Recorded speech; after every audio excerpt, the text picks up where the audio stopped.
going on? Yo, Optimus V, what's up, bro? First up in here today. I know I've been gone for a while, but plan on being back for a while too. So hope I wasn't gone too long. Hopefully not. We back, wah. Yeah, I plan on playing with some King today.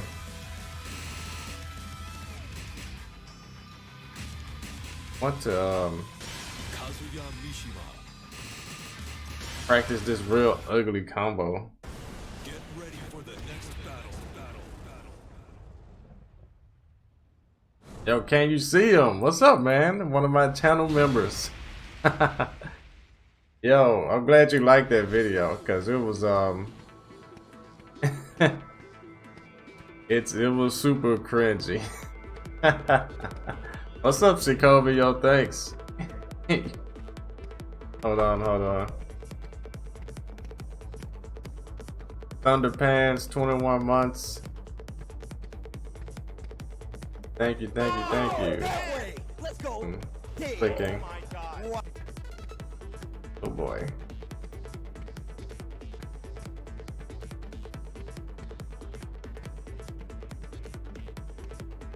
Who's that? Tekken Nico? Yo, thanks.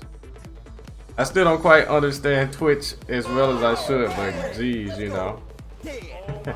Please forgive me. I don't stream enough to figure out everything. But yeah. Do I like Marduk? Man.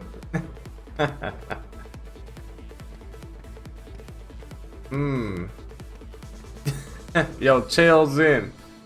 That was my dad. You guys saw that YouTube, that crazy good YouTube video. I say crazy good because, you know, definitely the most wholesome video I've ever made. But I mean, I didn't make it, right? That was 100% my dad. I was trying to get like a down for 1-2 like 3 times, but super duper hard to do. You were hyped as I was? Well, not even worth it. Oh well. Oh well. Yeah. Can't you see him? Yeah, he was. They both were proud. My mom and my dad were proud, you know. Yeah, super duper proud. Can I do all of King's? Yeah. I do forget him from time to time. Someone else asked, do I like Marduk? I used to love Marduk in Tekken 4 when he first released. But nah, not anymore. I hate that character. He's so easy and so good. Yeah, it's a few characters that I used to love, but I don't really care for them in Tekken 7 because of what they have become. But even before Tekken 7, I fell out of love with Jack. I used to love Jack, like Tekken 5 and Tekken Tag 1. You know, the old Tekken games. I love Gun Jack. But Tekken 6, fell out of love with him. He was just too good, too easy. You know, just don't love the character anymore. King was always that character who had to fight. He had to take plenty of risks to get a huge payout. No, he didn't have strong wall combos unless the opponent guessed wrong. Ground throws. And you know, a lot of those he had terrible weak lows. You know, some of those glaring weaknesses he still has today in Tekken 7. Doesn't stop him from being S tier in my opinion, because he has so much other good stuff. But winning in high level doesn't come easy. I'm not gonna beat a player that's, you know, of equal skill or even better just because King is dumb, you know. I have to be ridiculous. I have to be godlike. No. Guys ain't gonna carry me to any kind of victories. Definitely. He never has. But yep, yeah, we're good. I'm missing out on the conversation in the chat. I'm talking too much. What's up, King Lover 2020? Max Ninja, what's up, bro?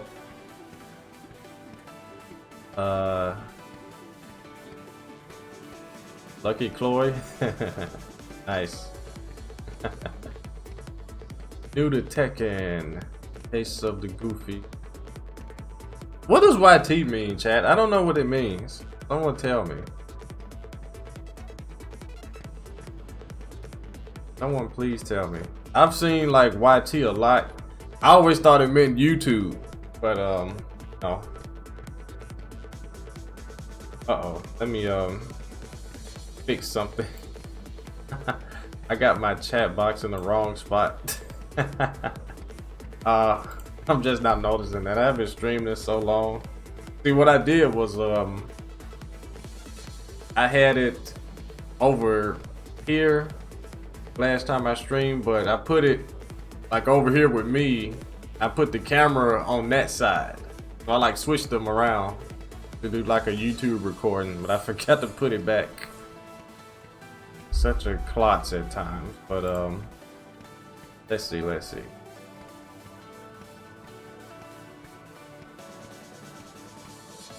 YT does mean YouTube. But I've seen people use it in like other contexts where it can't possibly mean YouTube. What does... I'm talking about that type of context. What does that mean?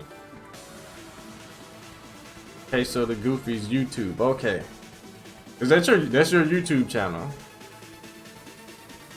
Oh, okay. You want to see some dope new tech? I don't have any dope new tech.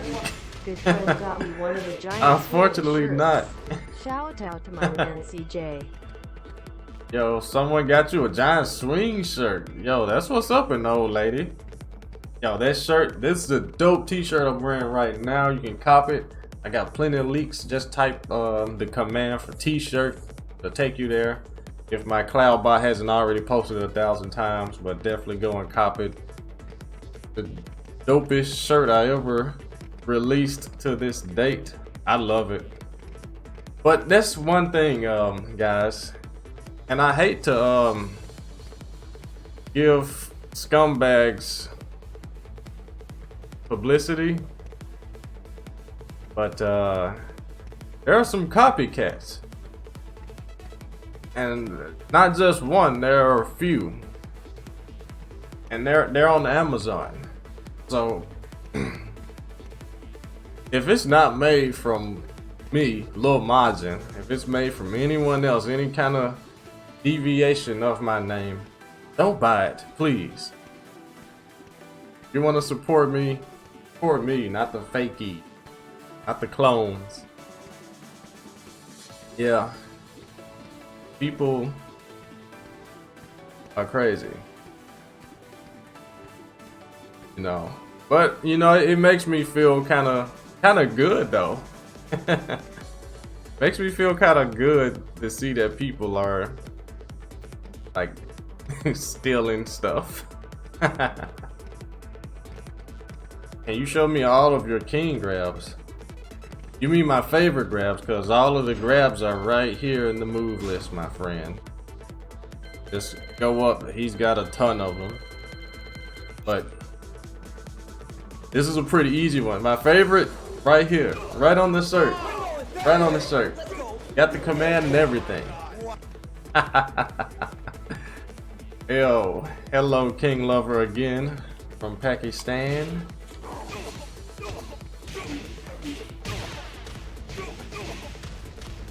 Seventh Q. No, I didn't restart. That's my offline rank.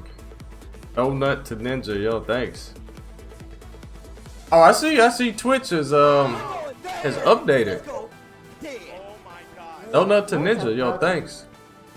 It doesn't say Twitch Prime anymore, it just says Prime. I've been gone too long. Your favorite is down 1+3. That is a boss. That is a boss grab. I forgot when they gave it to him. Did he have this in Tekken 6 or Tag 2? I can't remember when he got that grab. I know he didn't have it in Tekken 5. But said Twitch Prime turning into Prime Gaming. Oh. Someone asked earlier if you should continue doing 4-4-1 combos. Now, 4-4-1 combos still have a better wall carry than the back 2-1. But back 2-1 is a lot easier in a lot of situations. Like from launches like this, you know, doing 2 dash jabs into that. That's pretty easy. Or like capital punishment. Gut punch against the really big characters where 4-3 misses. Stuff like that, you would definitely use back 2-1 because it's easier. But yeah, I have been out of the loop, super out of the loop.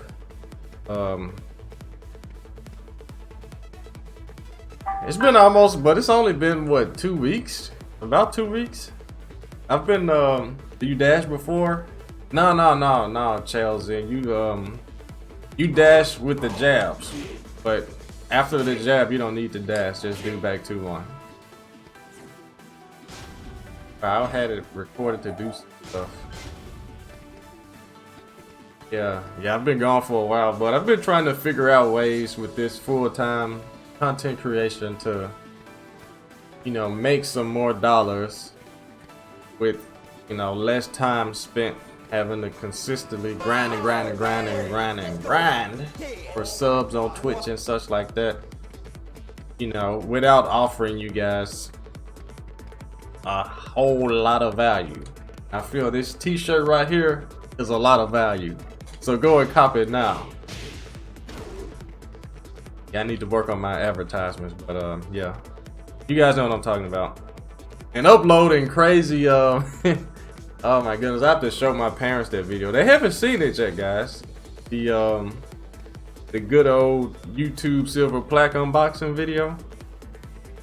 They haven't seen it yet, I don't think.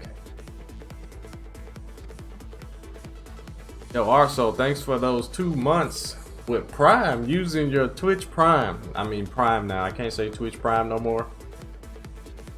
Using your Prime 2 months in a row on me. Thank you.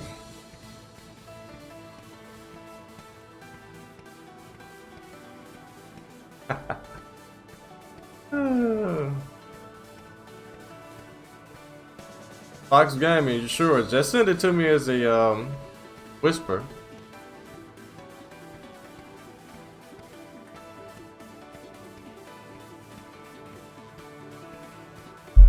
What's up?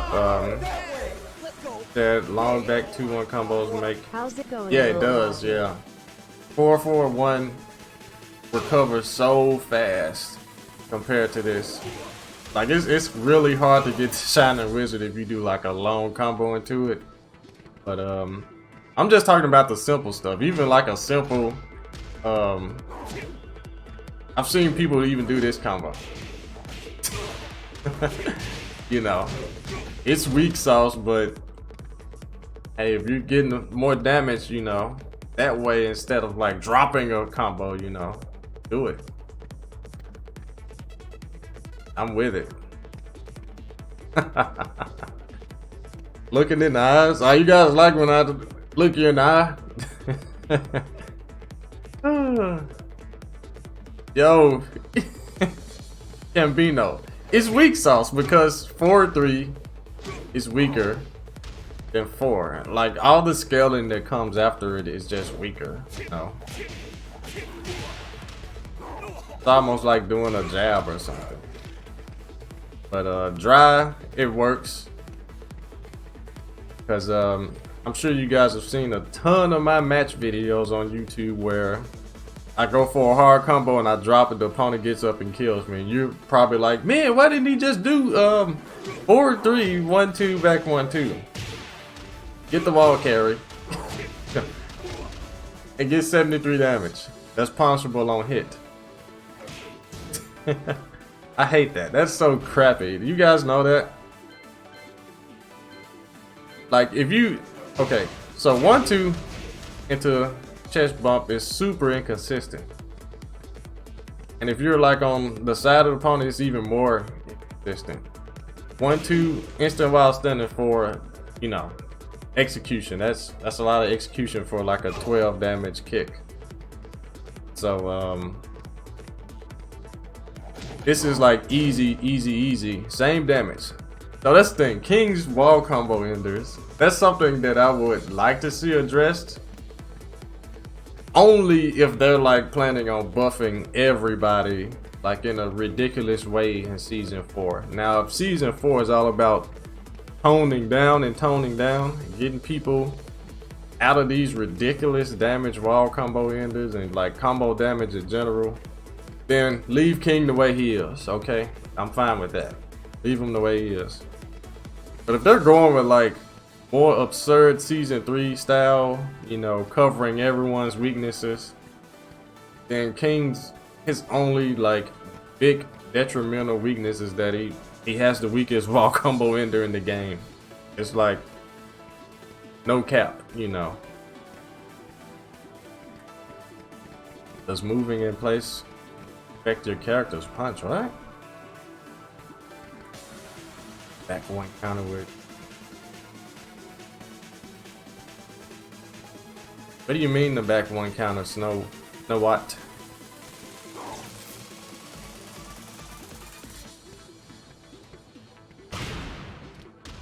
Connecting, I don't know. No, they don't. King doesn't need to be buffed, honestly. I'm just saying, if season 4 is another like everyone shooting up to the moon in various ways, I don't want to see King like get something so ridiculous that it breaks him. It just makes it so easy for everyone else to just pick him up, you know. I have to go through the struggles of us real King mains, you know, me and you know. So if he, you know, the new move that I'm hoping for is really like a new grab. It's about time. Reanimate this rock bottom, make it look way better. Make it look like the Rock's rock bottom instead of the bookend. Well, this was, I mean, the Rock's first rock bottoms, like when he was with the Nation of Domination, they did look like this. But later on, he started to make it look more over the top as he developed as a superstar. So I want King, I want that rock bottom to have more oomph to it, you know. But yeah, back 1 counter, then. Oh, wait a minute. Let me make this easy.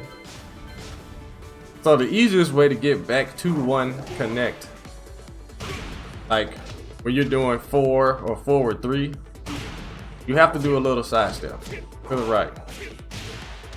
Yeah, is that what you're struggling to do?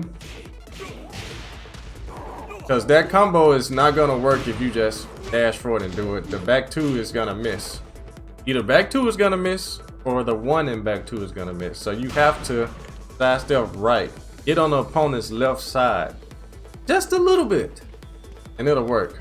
The same applies for really anything. Like if you sidestep and do top kick, let me try and get it.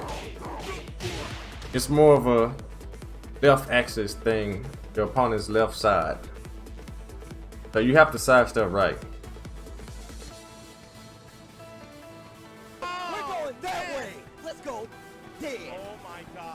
Get first place at Evo for me, brother. Yo, Ferratu? Oh, Ferrata. Okay, yo. First place at Evo. I've tried that 2 years straight and I wound up short. but I'll try my best next time. Hopefully there's one next year. Did that help at all, Snow White? Yeah, you have to get on the opponent's left side just a little bit to make the back 2-1 connect. So yeah. Yo, Fox Gaming, send it to me as a whisper. I can take a look at it. A bar top arcade. That sounds oh, you said on Twitter. I didn't read. I can't read. Yeah. Send it. Tag it. Tag me in it on Twitter. I get 1,000 tags a day on Twitter. Yeah, do that. Go ahead. Knock yourself out. Any advice playing as King to a Nina? Are you struggling with Nina, Snow White? That's one of those things where you just have to keep playing and practice the matchup. That goes really with all characters. You have to get that experience. I can tell you this and that, but you definitely have to go to practice mode yourself and definitely fight someone who's fluent with that character. Yeah, so that's pretty crazy. Yo, Chi-Town's Deuce. Speaking of Evo, yeah, that was one of the cool guys I met at Evo last year. Or was it the year before that? I can't remember, but a really cool guy. Really strong Eddie. He was one of the many Eddie players I was getting whooped by way back. I haven't played him in a while though. God Davis, yo, thanks.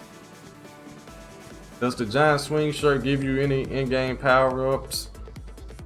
Fight and see. Fight, wear it, flaunt it, then go on a tear on ranked mode, because those are the only modes we got. We gotta go to ranked and player matches. We can't do offline sessions anymore. At least I don't recommend it. Can you make that breaking kings down forward?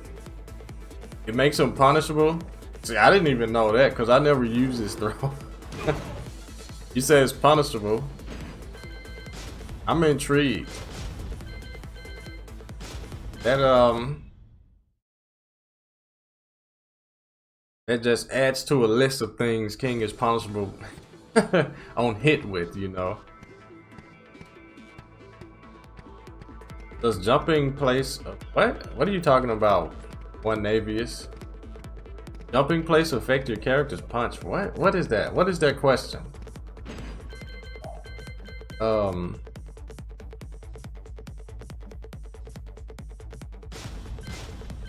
gonna try it.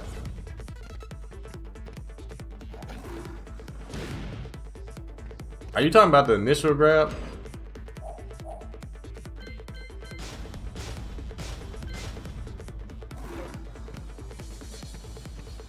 Or are you talking, you have to be talking about the third,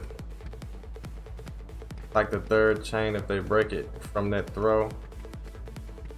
Because King does have quite a few, you know. This match here, this move here is actually punishable if they break it.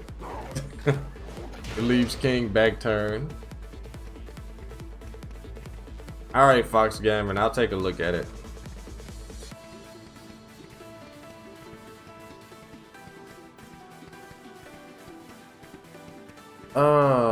I'll get to that, Connor. That's like the third. Hold on. Let me look at this first before I entertain any more questions. Forgot which king I was.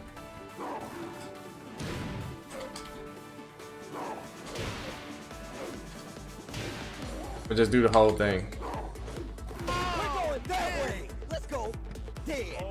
Dude, I hope I know how to break it. Okay, number 3. Is it? I'm not mashing good enough.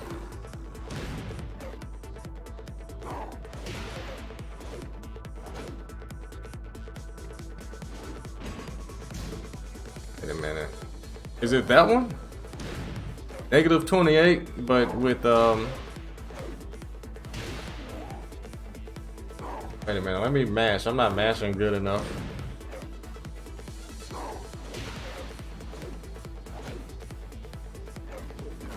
Oh, I see, I see. Wait. Okay. Negative 28.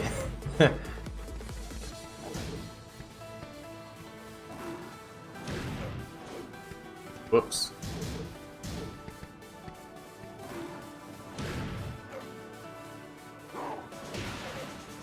Please reach. Oh, heck no. So you have to do a back 3 or something.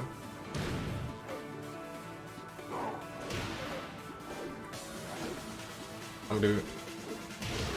Wait, is he invincible? The power crush. I'll do that, Federer. Wait, it's negative 28, but the power crush. Well, I mean, the distance makes the power crush not 20 frames. So. Yeah, it doesn't say punish. All right. Yeah, 4-2-1. I tried that first and it missed. I'm gonna do convict kick. Well, back 3. I want to do all the stuff that doesn't require me to move first. All right. All the stuff that doesn't require me to be good. All right, let me break it right. All right, let him finish.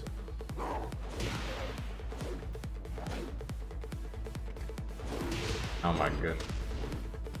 All right, convict kick. I'm gonna just do it.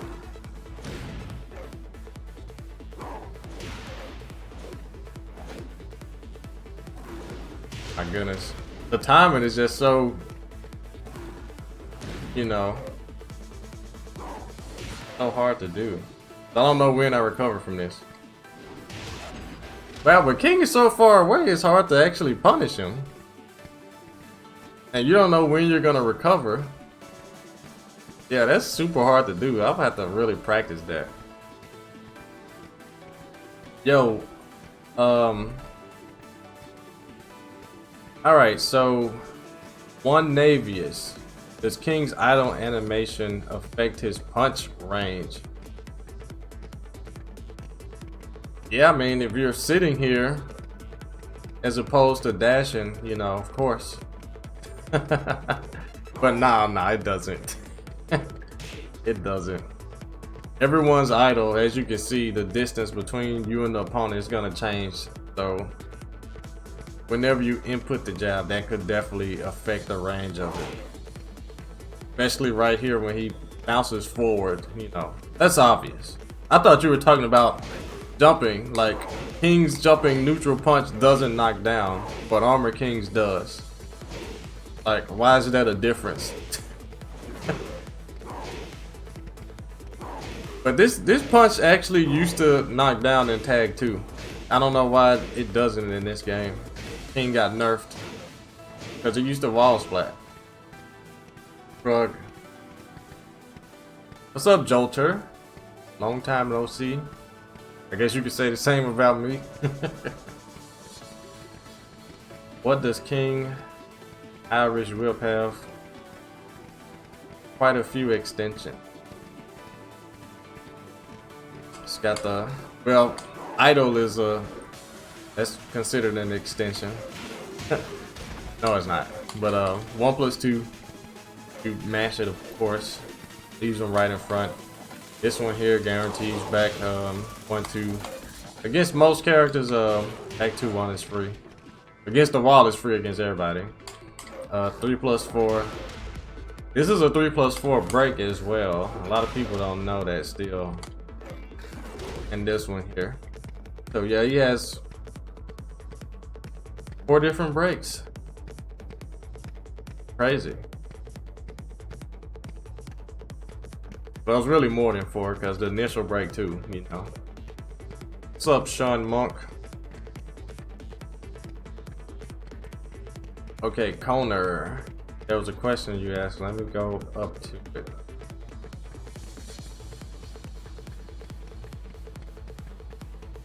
Can't remember. What buffs do I think Armor King should get? As I went over this before, but guess I could go over it again. I don't see any super duper strong people online at the moment. I wanted to play someone really strong, but talking to you guys is also important, so I don't mind just doing that the entire stream. But there are just like certain range issues for certain moves that look so tacky to me. Like this knee right here, I don't like it at all. It should have way more active frames. Like, why doesn't it hit at all? Even at close ranges.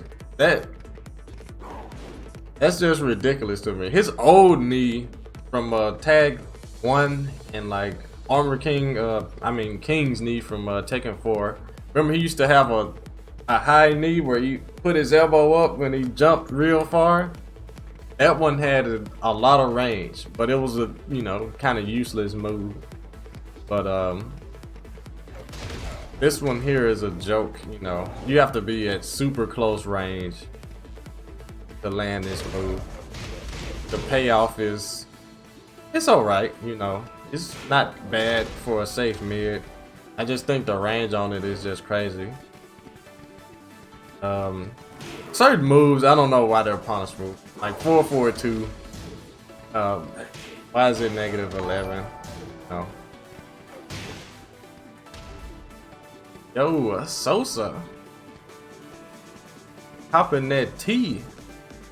This giant swing T. Look like a white one. Yo, thank you.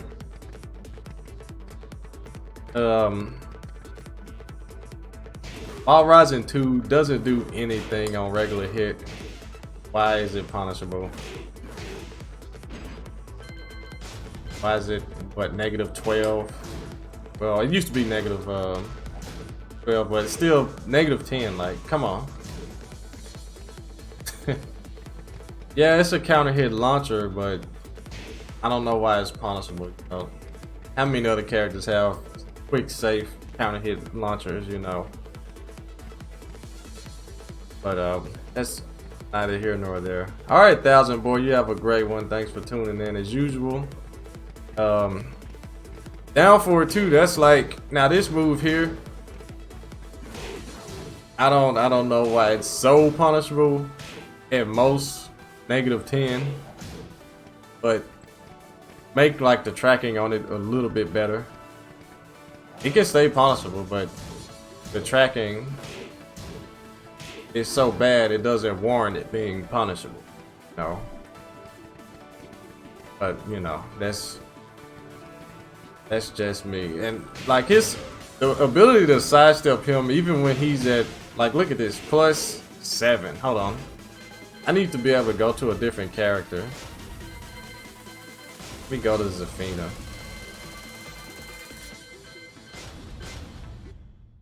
Like, I can understand +6 and +5, you know, stuff like that. People being able to sidestep it, but Armor King can be at +7 and still be at a disadvantage. Isn't that crazy? Hold on, let me see.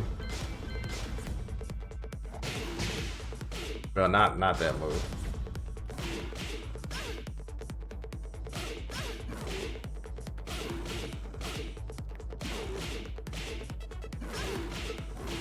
It must have been, I must have been mistaken about this move, and I think it was no, I wasn't mistaken. I guess it's a range thing, but my timing just sucks. That's all it is.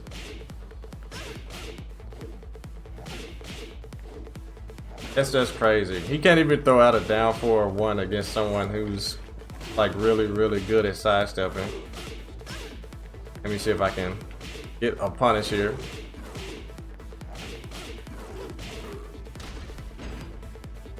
Yeah, that is you're at +7 and you can't throw out your second fastest mid. A mid that does like no damage. It's like nothing on counter hit. It's Hardly anything on regular hit. Why? I think down forward 4 obviously is a faster mid, but I think she can still step it. Okay.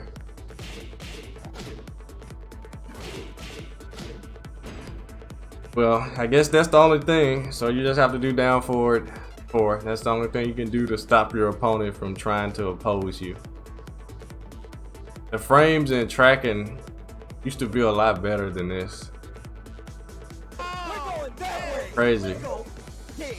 It's like he can't utilize his plus frames like hardly ever. And then, you know, another thing, you know, Armor King has a really strong throw game. Let me see if I can get it. Try to show how rusty I am. Jeez. Wow. Okay, I'm too rusty. Running 3 plus 10, but he's out of range for like any quick throw. Almost when their back is against the wall too. Like he can't apply any like quick throw. A lot of other characters running 3s leave them close enough, but his running 3 plus 10 for no reason, right? Way too much pushback. Even down 4-1 misses. It's just like he really doesn't need like crazy buffs. He just needs like some quality of life buffs. And I'm just saying needs, you know, just needs. Because I mean, he's very capable without any buffs. Statements you've given. You've made a lot of hot takes over the years. For example, you were one of the only people saying Og Leroy didn't need nerfs. Everyone in the devs disagreed with that. Did you say that for clout? Did I say it for clout? Oh, someone remembers. So the Leroy thing, I didn't think he was broken. That was the thing. There was this crazy opinion that was trending that this character was broken, but I always went to Tekken 5, Tekken 4, Tekken Tag, you know, previous Tekkens where there were truly broken characters that you would never ever see lose to the worst character on the game, ever. I've seen OG Leroy lose to Gigas in Pakistan. I've seen OG Leroy lose to Kuma. 1 year. You know, I've seen him lose to everyone. I've seen him lose to me. So that, nah, brokenness, that's a word I don't throw out, you know, very casually or lightly. I don't use that word. Not, you know, unless I'm joking, okay, but nah. No, I don't use the word broken, and I heavily disagree with that. No one on this entire game is broken. If you guys played Tekken 5.0 and dealt with Steve, Nina, and Brian, those characters were broken.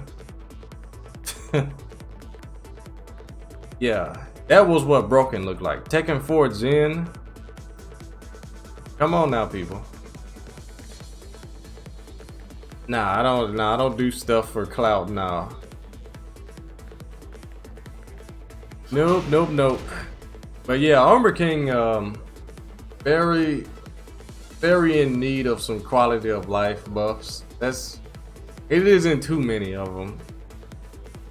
I don't want him to be like, you know, a potato character. Obviously not.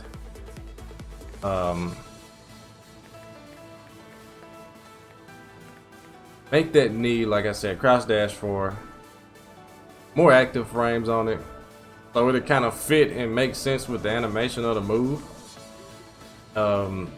Running 3, less push back on block. The move is super linear, you know. You can step it either direction. And a lot of other characters, like the Mishima slash kick. The Mishima slash kick tracks both directions It's not a homing move, but he can hit you whether you step left or right. But it's still possible to sidestep, if that makes any sense. Yeah, so Armor King, here he is with one that doesn't track either direction. It gives a really crappy knockdown on hit. Look at this. Let me do it. I can get hit first. You can just back roll and reset the neutral. He's forced to come in again after he hits you with this move. The Mishima slash kick sends you flying, but they can run up and apply pressure before you finish tech rolling. It's like totally, they're like better in every way. But yeah, it's just some quality of life buffs. That's all Armor King needs. Nothing too drastic, you know. He doesn't need a real electric wind god fist. He doesn't need a hell sweep. Outstanding 2 doesn't need an extension, you know, for a 12 frame outstanding punish. He doesn't need any of that crazy stuff. Just like a few quality of life buffs. That's it. I don't think he should be super duper easy and strong at the same time. I don't feel that's good. A second rage drive, and that's another thing. I don't want Armor King to have a rage drive like King. I don't, because that takes away from the uniqueness of King's rage drive. Like I don't want Armor King to have that. Like his rage drive right now is super unique. It's not useless. It hits people at any level of play. It does. Yeah, if he gets a second rage drive, it doesn't need to be like a spike type rage drive or anything like that. I don't want Armor King to be just ridiculous. Like the meta of Tekken 7, at least for a lot of characters, like Zafina for example, like aren't you guys sick of seeing that in high level? People go into rage mode. As soon as they do it, they blow their rage drive just because they can. They just do it, and the reward is just so high. Like Zafina, she just does it. How do you even do a rage drive? Yeah, 4, 2 plus 3. Quick dirt. What is that? Quick dirt. Plus 19. You can't even low parry after you block this. I don't even know what the combo is. I think it's while standing 3. They just do it. And it's really good to have a 14 frame mid plus 19 on block tracking rage drive. That must be nice. Or you know, Leroy, Leo, Paul, you know, it's so many other characters, you know, they just have just do it rage drive. Yeah, Steve, just do it at any time. You catch them like trying to backdash cancel, and they, you know, the input where you hit down back to backdash cancel, you can get hit by mids.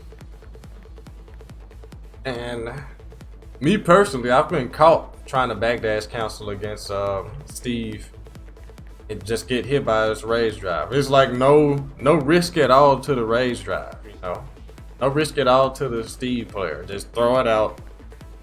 If it hits, you know, more than half life is gone. They're going to the wall as well. Then they wake up on either rocket launcher or down back 3-2 or something. Like rage drives like that are just ridiculous. Now, yo, hostile, yo. Yo, thanks for that hosting. Yeah, King's rage drive. I think his rage drive is #1. But obviously, you know, I'm not gonna win that argument amongst the masses. I'm not gonna win that argument. I think it's number one because it has so many uses outside of just do it, you know. Like, you know, Zafina, she can do a whole combo, but her rage drive doesn't add a whole lot after the opponent's already in like a 10-hit combo. Its best utility is when it's done raw. So, I can't do the combo to save my life. I'm not a real Zafina. I think that is that the combo?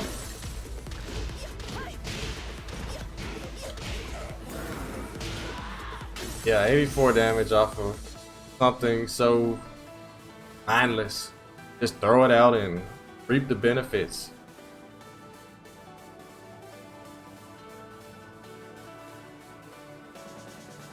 So I don't. That's the furthest thing I want. Like for Armor King, I do not want that for Armor King.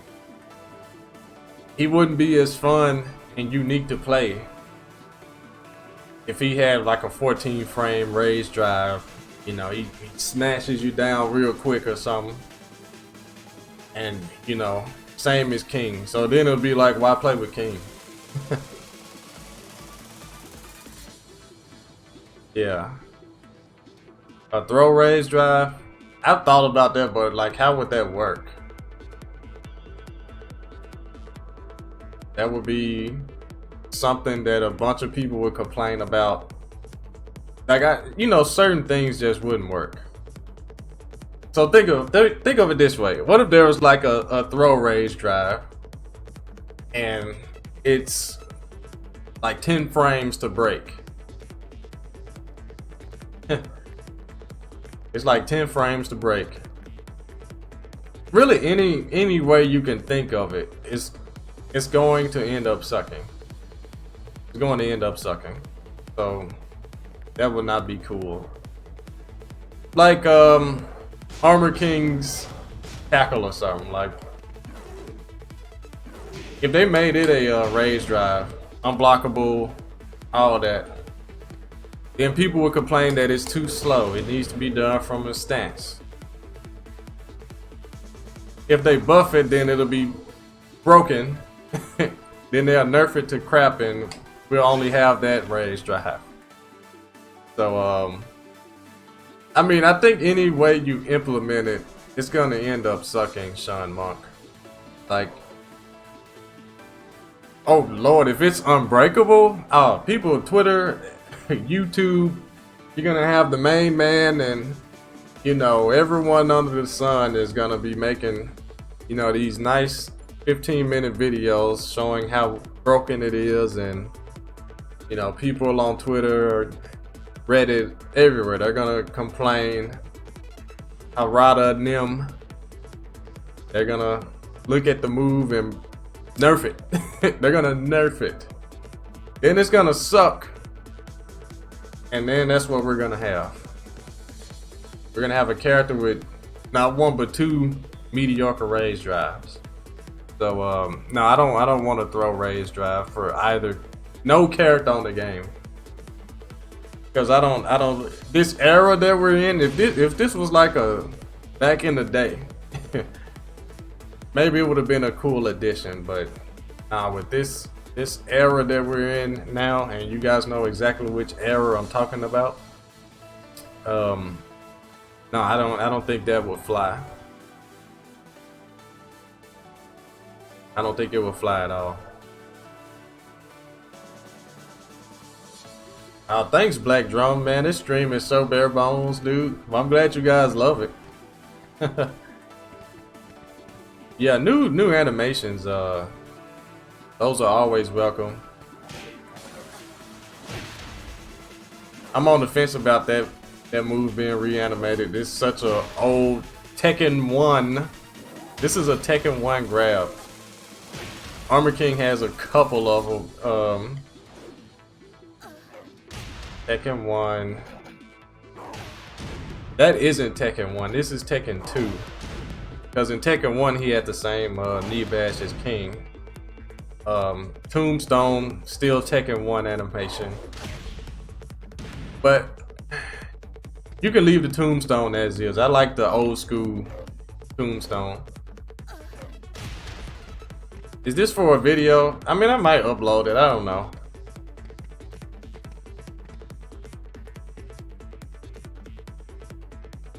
The Martian, yeah, this current age during the pandemic is not a golden age of Tekken, but season 1 and like season 2, those were the golden ages of Tekken. Those were definitely golden ages. God.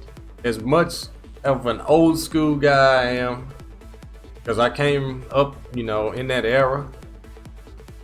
Even I must admit, Tekken 7 definitely took the series to a new high. Like a high that, you know, it's never been ever. You know, support from the developers, from other, you know, corporations, a huge player base, you know, new strides in the game, the stuff you see on the screen, you know, these good old frames and distance and all that stuff. You know, that's all this stuff to cater to new people coming into the game and having the option to get good, you know, tutorials, sample combos. Yeah, this never before. This is great. Great Tekken. Yo, Tim Fuabis, yo, thanks, man. I see you've been repping the OG Lil Majin t-shirt. Man, one of the original supporters of this channel, Tim Fuabis. Yeah, that is excellent. Yeah, I still have a few of those shirts. I might do a giveaway one of these days, because they are definitely not for sale anymore. You guys have a poll? What's up, Doc? I am happy to be part of the Majin army and the Lars nation. Hope you're doing well. Static Shocks, yo, thanks, man. That's dope. I'm part of the Lars nation too. No, I'm part of the old Dirty Nation. There's a difference. Those are two totally different characters. Also, there's a poll. I didn't even know there was a thing.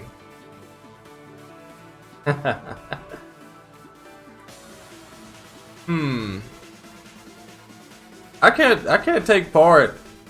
I can't take part in that poll, guys. You want to know why I can't take part in that poll? Because it's gonna be an automatic like bias. I mean, that's the whole purpose of a poll, is to show your biasness. But in my case, what other Tekken did so much for my career and, you know, my livelihood as Tekken 7? So which other one would have my vote, you ask? It would definitely have to be, let me read this. Hold on, Lil Majin lose the hat, let the hairline rock. No, I don't have one. The boy, I don't. That's why I'm wearing it. I haven't been to a barbershop since the pandemic started. So I'm like, I'm not doing that to myself. Yeah. I'm scared, dude. Don't want to go to the barbershop and then like end up being responsible for like my parents or anyone else, or my girl or anyone catching that stuff. You know, I just don't take those risks. Some of you guys do. More, I won't say more power to you, you're scums. But anyways, Tekken 5 Dark Resurrection. Before Tekken 7, that was my favorite Tekken. Definitely. I mean, Tag 2 was a good time in my career as well. But no, I'm saying, I'm remembering everything. Yo, Mark, man, what's up, bro? I didn't see you in there earlier. Hold on. You still there, Mark? Yo, good stuff at that Bud Light tournament. I'm glad you liked the shirt too. Yeah, I'm gonna try my hand this weekend at commentating. I don't know how I'm gonna do. Definitely, I'm no Tasty Steve or Mark, man. I'm no Rip or NYK. But speaking of NYK, he's gonna be my co-commentator. Well, I'm gonna be his co-commentator. Yeah, wish me luck. It's the WSOE event.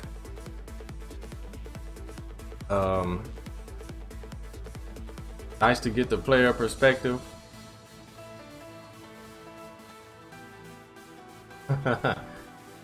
No, I haven't seen NYK in a while, actually. That was like one of his streams I hosted a long time ago, but yeah, that I haven't seen NYK. He's got like some new hair, you say?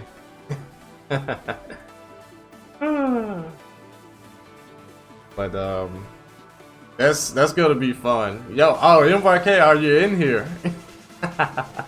Oh man.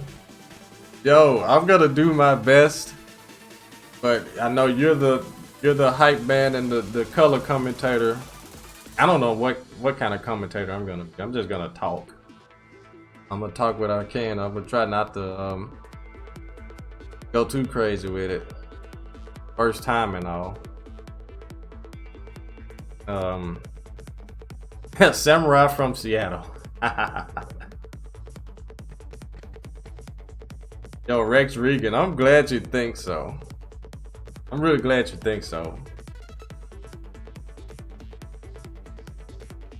Never would have seen myself as a charismatic guy, but calm and, you know, laid back. But okay, let me vote. I'm gonna vote for Tekken 7. That's my favorite Tekken. Dang, man, it's hype in Which here. What this Lil is my favorite Majin? Tekken. What's up, Armor King? You said it's hype in here? Yeah, I know, right? Got Bard, man, and NYK. All you guys. We're complaining about Armor King. Well, I know Markman probably doesn't want to answer this all the way. So are we supposed to be very hype or not?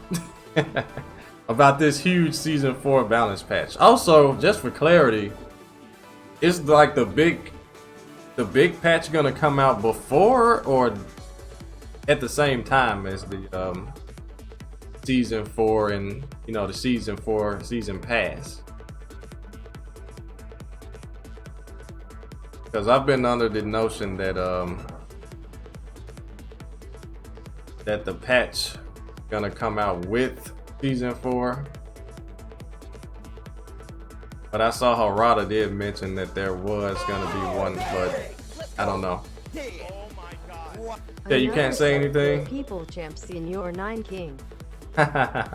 You just hope that the team is doing okay. It's hard to get things done. Right. You can say one thing, Mark. You can say one thing. Should we get hype? I know you can answer that one. I know that's a very simple question to answer. Oh boy. Congrats on the 100. Because I know you're gonna post it on Twitter eventually. Guys, get hype. Yeah, whenever I see those posts from Mark, man, I actually do get hype. I'm one of those people. I'm definitely one of those people. You know, if I could record myself jumping and screaming, I probably would. But you know, I have a potato camera because I have a very, very old cell phone. I have a Samsung Galaxy S7. This phone is like what, 4 or 5 years old. Quality is just no good. But yeah, okay. I'm gonna be hyped regardless, Mark, man. I was hyped when it was first announced. I was hyped before it was announced. When you slipped up and said something in one of the streams, and I was like, snap, you know. He doesn't know. Same phone as you, Ninja Pig. Yo, that's dope. We're about to get an emote flood. I'm okay with that. Wish I had a giant swing emote. That sounds like a good idea. Yo, hostile, yeah. That girl there. Yeah, she needs to be nerfed. I'm talking about the Armor King needs to nerf her himself. Cause man, that movement and all that stuff, that rage drive, man, the evasion. Oh, while standing 1-2. Wait a minute. What is this move? What is the range on that move? I'm trying to, yeah, backdash and get out the way. What is this move? But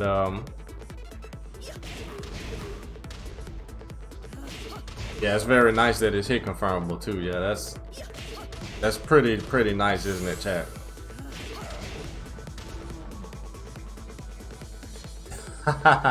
Yo, let me see who has the Armor King. I've never laughed as hard as I've laughed when I first saw that Michelangelo meme years and years ago. That was hilarious.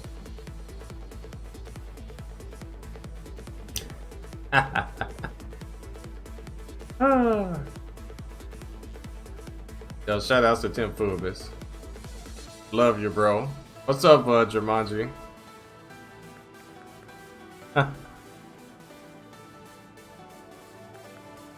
What do you think is Lars' strongest tool? I don't know. I don't know. Let me see. Let me go against King. Let me go against King and show you what his strongest tool is. I just said I don't know just for, you know, filler. Finally made it to a stream. Noise. Definitely not his rage drive. His rage drive is definitely not his strongest tool.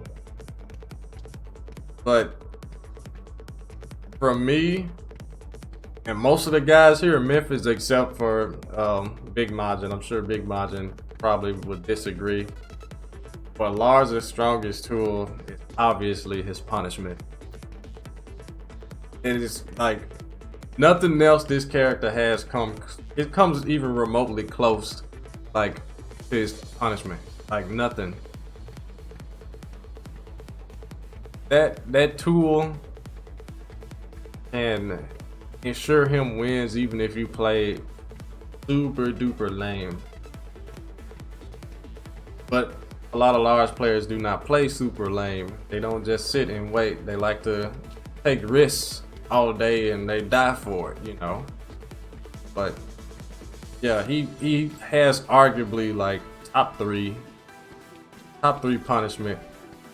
Not even, you know, I'm not gonna include the 2D characters with 10 frame Half-Life launchers. You know, I'm not gonna include that. I'm talking about Tekken characters, you know. He has pretty good punishment.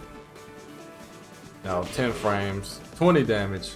That's not bad at all. That's actually above average. A lot of characters 10 frames is like they're 1-2, and it's usually around this damage. But Lars has a 2-1, so that's pretty good. Plus 6, nice. 12 frame knockdown, long range, wall splats. 13 frame, pretty useless. Why even do that when you can do a much stronger 4-2 or 14 frames. He gets a launch and it's mid. You know, Brian, everyone glorifies his dead upper, but dead upper is a high. There are quite a few moves that recover crouching. He can't even get it, you know. Or it might be a range issue. He may not have enough range. So Lars gets this move from pretty much any range when move is -14. Obviously, if something is more punishable, you know, Arc Blast, he's got that 15. He's got a launcher, you know, 16. He's got two 16 frame launchers, a 15 frame, a 4-back 2-1 14 frame. It's a lot. And then for crouching, you know, he's got a pretty average outstanding for the, you know, moves that are -11 and 12, but here at 13 frames, he gets a 30 damage mid. But really good range. So you're not gonna have a character do a low, Lars blocks it, it's -13, and this just whiffs. That's not gonna happen. Because you know a lot of characters don't have a really good 13 frame outstanding punish. King doesn't, you know, he has to do outstanding 4. And a lot of characters can set up their lows with spacing to where if you try to punish it on block, your Wild Riser 4 misses, then you get launched. You know, that's Tekken meta. That's like, everyone knows that. But, you know, Lars is built to punish. He's an excellent punisher. Then, of course, 15 frames, he gets a normal 15 frame launcher, you know. He's good to go. His punishment is definitely his strongest tool. Some moves have, you know, really good pushback. You know, back 3-4. This is an excellent whiff punisher too. Look at the range on it. You can hit at range 3. Let me get a perfect range 3. Yeah, I can hit at range 3. It's really godlike. Yo, Armor King, you got some Tekken 1 Armor King stuff? Can't wait. Release that video as usual, you know, tag me in it so I'll know you released it. I'll take a look at it. Because people, you know, just don't laugh like they used to. And there's this thing where, you know, King is the most broken character on Tekken 1, and I'm like, no, he's not. Armor King is more broken. But anyways, let's just wait until Armor King TV releases that video and he'll tell you why.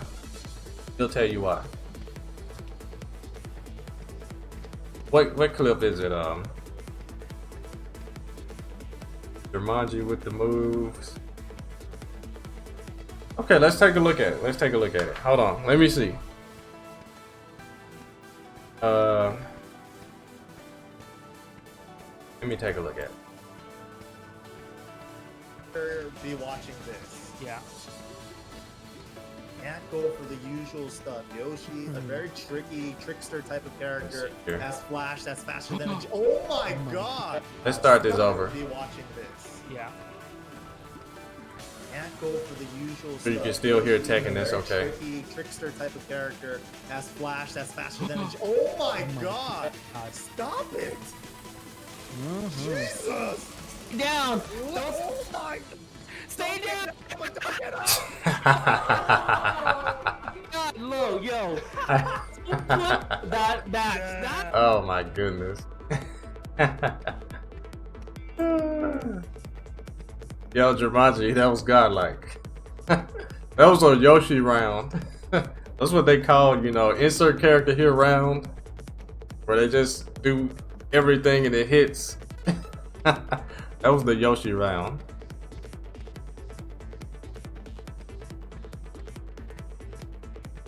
Yeah, that was godlike. Against Leroy, you know. Broken Leroy. Also S tier still. Is still the best character in the game, you know. He's so untouchable. Why play with Jin when you got Leroy?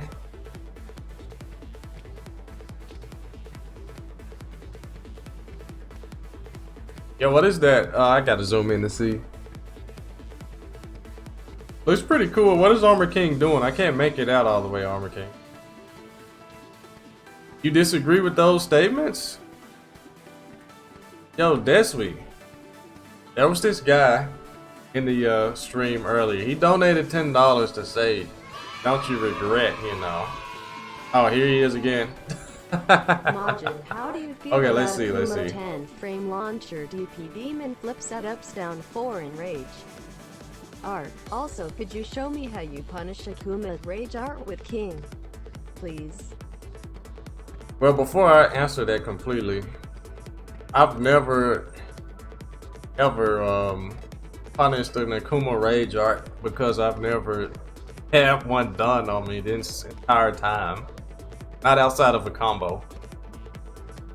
No Akuma player has done a raw rage art. Not to my memory, but King could just punish it by doing Jaguar stuff and launch. Pretty easy. But yeah, Deswe, this guy, PK the Martian, he was asking me about one of my hot takes on Twitter, you know, about Leroy not being broken. No, he's not unbeatable. You guys can definitely beat him if you lab. And there were definitely people who beat him once they labbed. And this is OG Leroy, who was way stronger than he is now. So, no, I totally disagree. You could definitely play with Jin over Leroy for many reasons. You know, you always could. It's just stuff he has and always had that Leroy never had and still doesn't have. Jin and Devil Jin, those two characters are they are so strong, it's ridiculous. That's just my opinion, but people do not see the same stuff I see. You don't see things the way I see it, and that's okay. Everyone is entitled to their opinion. Yo, Shore Plane, what's up, bro? Yeah, you gotta tell me, do you stream, dude? So chat, Shore Plane, as you guys, some of you guys know, I've tagged him plenty of times, but he's responsible for creating this dope design here, this merchandise, the giant swing. He's one of the most, if not the most talented artist on my entire Twitter feed, honestly. No cap. Honest to God truth. You guys see some of his work. If you need any artwork, man, I wouldn't recommend anyone else. But I know Short Plane, he doesn't always have you know, the time, but once his commissions are open, definitely hit him up. Short Plane, yeah, welcome. Do you view the game in a different way than most? Yeah, that's what I'm saying. The way I look at the game is like stuff that I think is good, not everyone thinks is good. No. And it's really hard for me to say something truly sucks and is completely unusable. Because there's a use for everything. Except for moves that are meant to be jokes, like Kuma Putin and stuff. Kuma Panda have the farts. Yeah, I've seen Paul doing the somersault in a combo. Like, someone can pull that off in a tournament, that's godlike. Wait, somebody did pull that off in a tournament. I can't remember who or when, but someone, and this was like between two high-level players, someone killed the other guy last round, last match with the somersault from Paul. So, yeah. What's my season 4 wish list for Armor King? I already went over that. Yeah, I went over that earlier, and like I said, just quality of life buffs, that's it. Fixes, in my opinion. But, yeah, nothing too drastic. Like I said, I don't... Oh, yeah, Armor King is here. I do not want Armor King to have a raised drive similar to King's. I do not want. I really don't even want him to have a new raised drive at all. He has a pretty unique raised drive, and it's not useless. No, God Davis, you're wrong. It's actually really good. You can hit confirm it. Let me go back to King.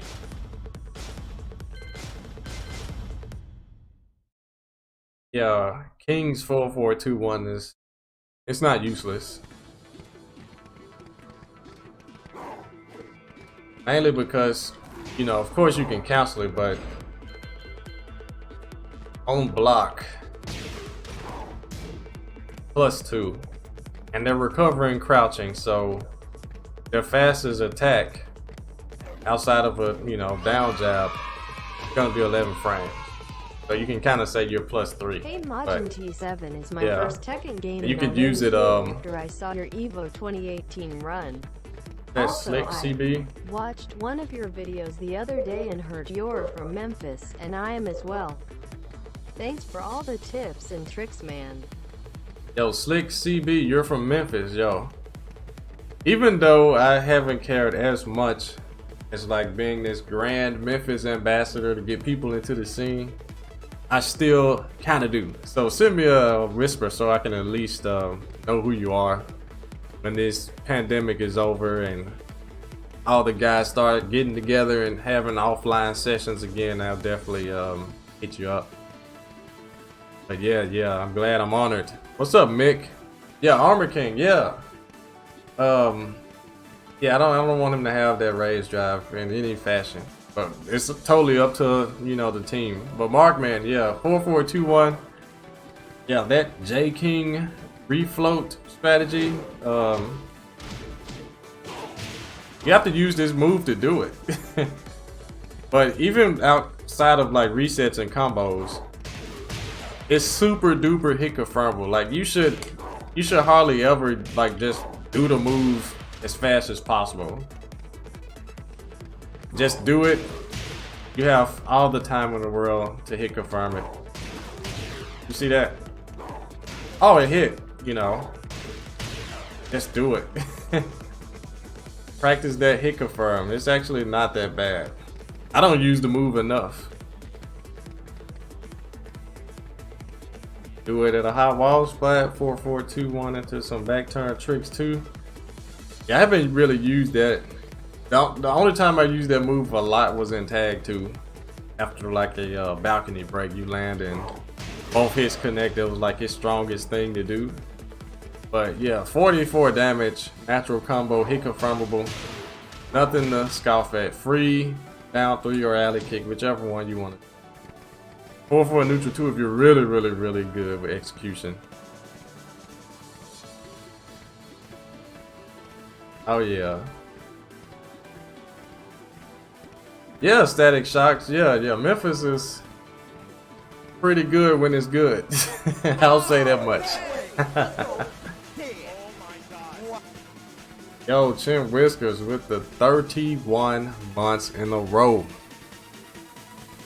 31 months. I think that's longer than anyone else that's been subbed to this channel. Wow. Yo, shout outs to Chin Whiskers. This guy, it's like a few people in this chat. You know, Hostile, Chin Whiskers, Dr. Strange Love, a few others, but I've seen these people support me and so many other streamers. Oh, these guys are, you know,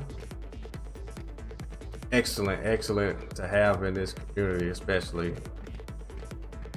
Oh, of course, Markman has done his thing as well. Yo, Mick, thank you. I know you always supported me from day one. Obviously, yeah. You're the guy who taught me high level Tekken, you know. That's definitely something I'm indebted to you forever for that one. Yeah, a lot of people in the chat don't know that. Yeah, Mick Caliber, the guy with the yellow name in the chat. Yeah, that guy. taught me high level Tekken. How to play this game, what the meta was, how to beat people. Like the correct mentality to have going into tournaments. You know, Mick pretty much molded my mindset into a much better one, because oh man, the mindset I had at first was so brash and arrogant, and just it was slaw. That's a Memphis term, a slaw. Yeah. I had a terrible mindset. I remember yo Mick. see people don't know this stuff. Man, I need to make like a documentary or something. That was Big Majin's idea. Whenever he wants to green light it, heck, I'm down to support. But yeah, some kind of documentary where people know the true story behind Memphis FGC. Memphis Tekken, more importantly. Forget the FGC. Tekken. Memphis Tekken. Yeah. And Mark, man. Yeah, Mark, man. He was one of the OGs as well, guys. He's not just the guy commentating. Mark, man, used to be on these brackets beating people. Yeah. Long time ago. Yeah, I remember that. He can still beat some, you know, serious tail now, but yeah, I'm saying way back. Way back. I remember Mark, man, and Filthy Rich. Yeah. I mean, but it makes sense, you know. You grew into a much better field. You know, I'm trying to do the same thing, you know. Because competing, that gets old, I guess, you know. It gets old. It hasn't gotten too old for me yet, but I know my passion for being number one and, you know, being better than everyone else and all that stuff, it's been like super fading even more now due to this stupid pandemic. I wish it wasn't a thing. Wish it never existed. Because again, Mark, man, this year, Mick, this year, I wanted it to be my year. I wanted to put my best foot forward and really wreck some foods on these brackets. I really did. But, you know, of course, that went flying right out the window.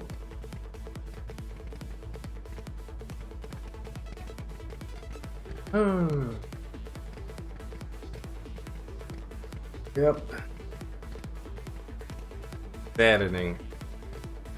But what can you do, right? Oh, I see what you're doing, God Davis. You're saying so 4-4-2-1, you don't like it, so now you want me to remove a move from King's move list? I might be able to answer that one, actually. So one move, and this one kind of sticks out like a sore thumb. One move that King could get, like, maybe reanimated or something like that, is like this one here. This move has like minimal uses, mainly because the animation for it has been nerfed over the years. He used to do a deeper sidestep. It didn't used to be this fast. Now the move doesn't sidestep anything. It doesn't evade anything. It's just a move. This one here evades stuff, and it does 50 damage. And it can possibly cross up if the opponent like back rolls after certain grabs. If I can get it. Yeah, if they back roll from a Shining Wizard, you do that. That's a cross up. But this move, if it could be something else, you know, I don't know what else it could be. King has almost every wrestling move imaginable. So I don't know. You say standing 3? I like this move. I like this move, actually. It's so ugly and like ratchet. It's like so disrespectful. I like to throw this move out when someone does something real crazy and they're about to die. Like a rage art or something. They do that, they're about to die, and it was a bad rage art. Finish them off with a 3. Yeah, but yeah, you're right, Mick. Twist of Fate. Twist of Fate. Someone already has that. Brian already has a Twist of Fate. I don't want King to have that. What about down back 2+3? Oh, the figure 4? No, you don't get rid of the Nature Boy, man. You don't get rid of that. You don't get rid of Ric Flair. You know how many championships he won with this move? And I ain't talking about the 16 world titles. I'm talking about all the other ones too. You don't get rid of that. That's history right there. The animation, this is an old animation, but I mean, I don't mind it. I do not mind it. Brian has an F5. Yeah, I don't know why they got rid of King's 10 hits.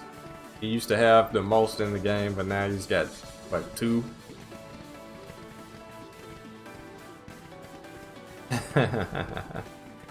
Nah, I'm good though. I'm good. Leave the Nature Boy. Leave that in the game. Did you have any tournaments? Nah, dude. I love offline tournaments, dude. And there are none of those going around, especially not in this era. And even if they were, I'd be very, very, very hesitant to go. AKA, no. Because that is something I don't ever want to catch. Did I, yeah, I did watch SummerSlam.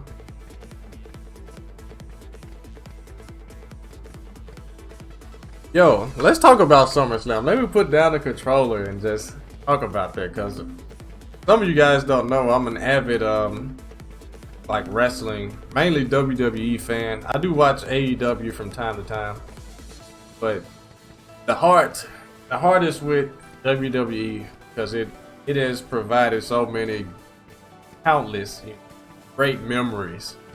But SummerSlam, Mick,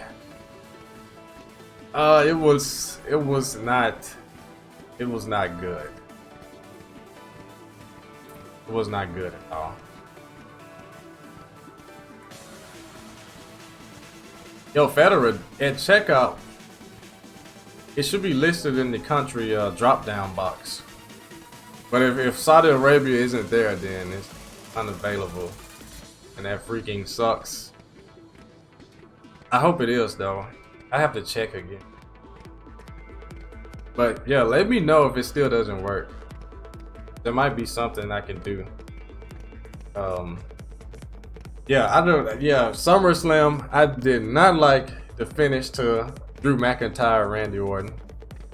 I'm like, SummerSlam is one of the big 4. It's one of the big 4 pay-per-views. And they end a WWE Championship match with a roll-up pin.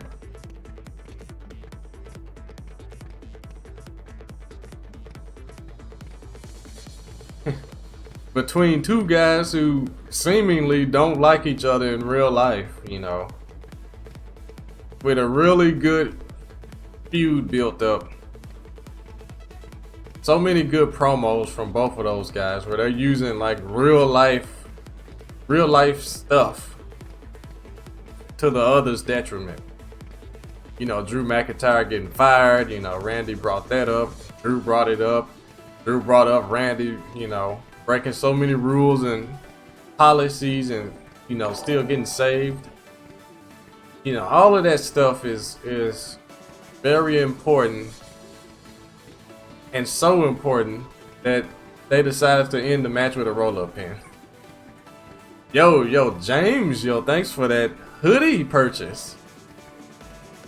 Thank you, thank you, thank you. Yo, if you guys ever cop this shirt, the hoodies, the coffee mugs, the cell phone cases, man, what are you waiting on? You're a king, man, especially, dude. I rock this shirt everywhere. Yeah, I just told on myself I've worn this shirt like for the past 3 days. Real real facts. I went to Kroger with this shirt, and you know, of course I'm wearing my mask, but there are quite a few people who were looking at me like, I know that guy. You know, they were looking like, is that who I think it is? But they never said anything because I had my girlfriend with me. But yeah, dope design. And again, get it from me, not from anyone else. There are some posers, there are some copycats. Yeah, Mark, man, if he's still in here, he dealt with the same thing. Scumbags trying to steal designs and make money. I know this world is crazy. People will do anything for the dough. You know? They will do anything for the dough. But make sure they don't get it, you know, at my expense. I'm definitely not gonna post a picture of it. You guys should see it. If Short Playing Art is still in here, you ought to see. I'm gonna send it to you, like what they did with the giant swing design to make it look just a little bit different from this one here. Man, the links people go through. But yeah, Short Playing. I'll have to send that to you. You'll probably laugh. Like the efforts that they go through to, you know, make a quick buck. You've never heard of this? It's not a Teespring thing. It's not too prevalent on Teespring because the market isn't as big on Teespring. You know, you're definitely not gonna get a lot of sales on Teespring, but it's compared to Amazon. Let me rephrase that. You're not gonna get as many on Teespring compared to Amazon. So Amazon, you know, huge market. Obvious reasons, it's huge. So I don't even know how people can tell, like to even try to steal a design. But yeah, I'll send it to you. There are more than more than two. I can tell you that much. I was like, what? But oh well. Comes with the territory.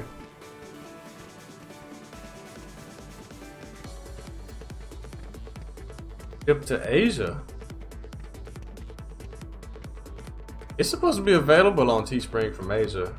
Did you yeah, when you go to checkout, it's a drop down box that has all the countries, and just scroll down till you find yours. They have most of them available. There are some, there are like probably 7, I think it's like 7 or 8 countries that they don't ship to at all. But I have to see. But yeah, SummerSlam, no. I don't like the finish for that. I don't like the finish for okay, well, I liked Roman Reigns coming back and laying them out. Only because I'm a firm believer that if you take time off from being on TV, you're supposed to come back with a new look, some kind of way. Whether you're more, you know, jacked up, you got a totally different persona, you know, whatever. But when you take time off once and come back the exact same wrestler, I'd be like, get out of here. No. Yeah, Cena is still with the WWE, but he doesn't wrestle. He doesn't wrestle anymore. He'll probably come back at WrestleMania or something like that. He's a full-on actor, movie star now. He doesn't really wrestle anymore. Those days are totally behind him. His best matches are also behind him. He's part-time, yeah, just like The Rock. Yeah, and he even came up with a new finishing move. It looks like crap, you know. It's a backhand, like Lars DSS1. That's his new finishing move. I think it's called like the Justice Elbow or Justice Flash or something like that. But yeah, moves like that are developed when you don't want to, you know, go for long matches anymore. So yeah, he's done. He's done.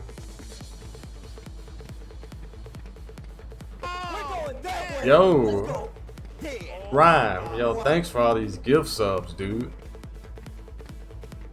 Wow, he's gifted 50 of you guys subs in here. That is godlike. The stream having small freezes? I don't know. Hopefully it's not my internet connection. Hopefully not. Yeah, this man is, yeah, prime. Woo! Say it's not freezing.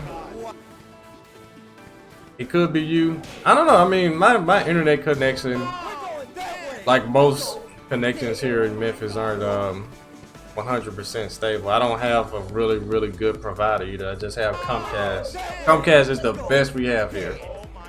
And that's, you know, that's saying a lot. Yeah, feel sorry for me.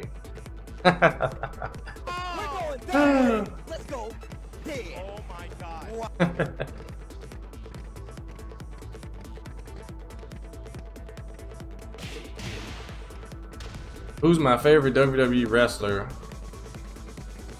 Daniel Bryan. I wasn't gonna be like a big Bryan and say Bryan Danielson. A lot of people probably didn't watch NXT when he debuted there, but nah, it's definitely Daniel Bryan.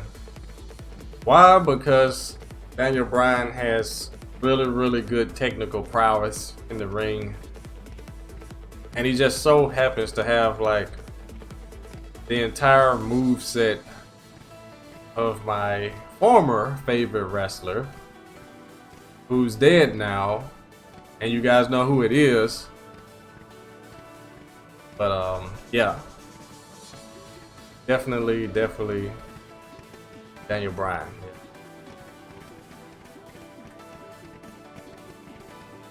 Yeah, he's got the King's Bridge.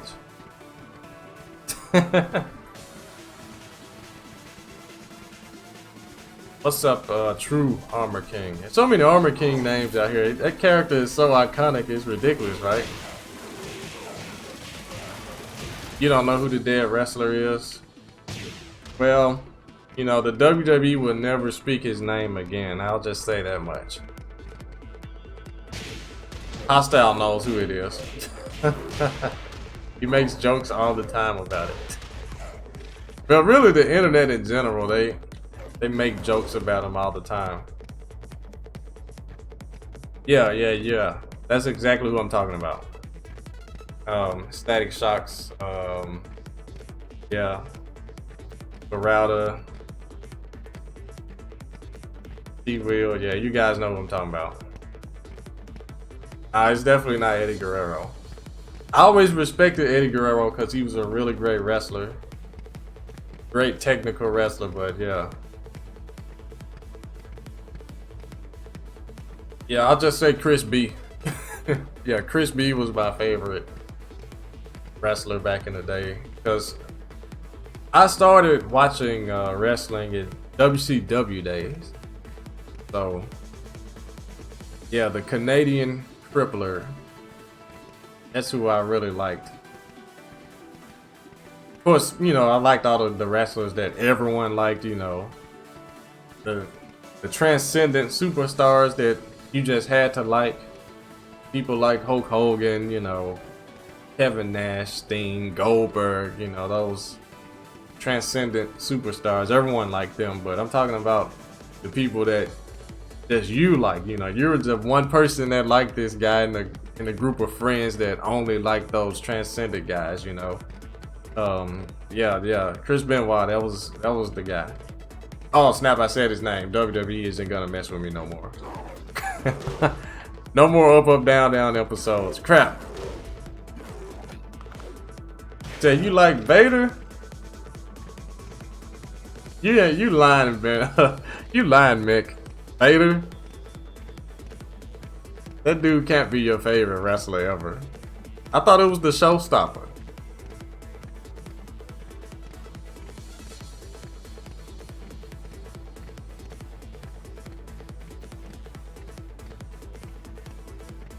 I had planned on it, Suspans. Oh, you said WCW Vader.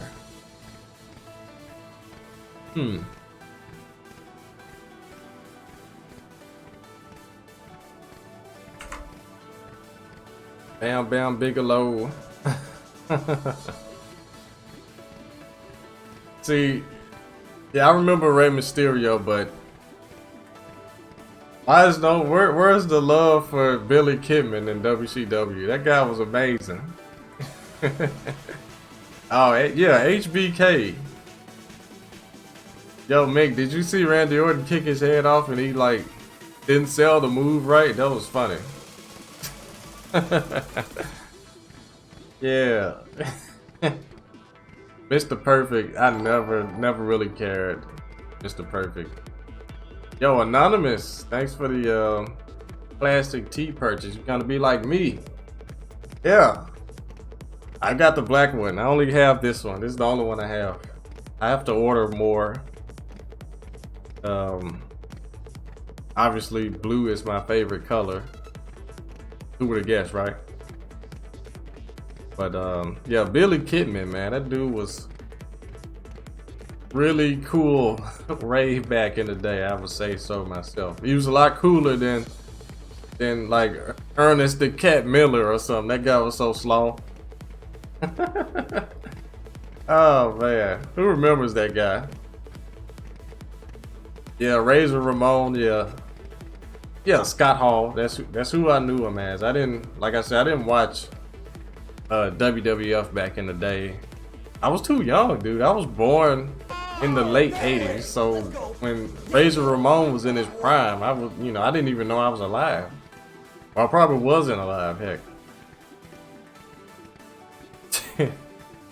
All aboard, yo, thanks.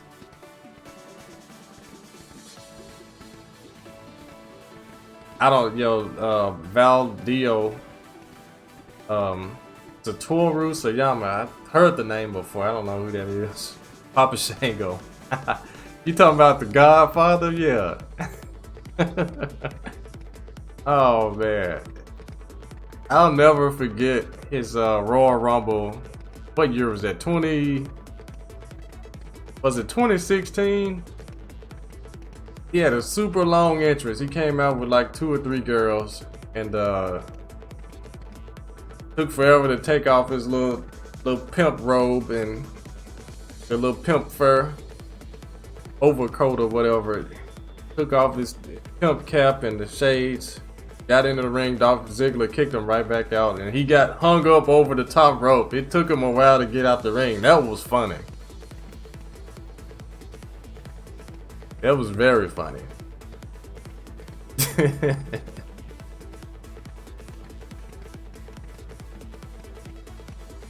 Oh man. So he was the first Tiger Mask. Ah, okay. I only just saw Tiger Mask. I didn't know the real name of the person behind the mask, but yeah.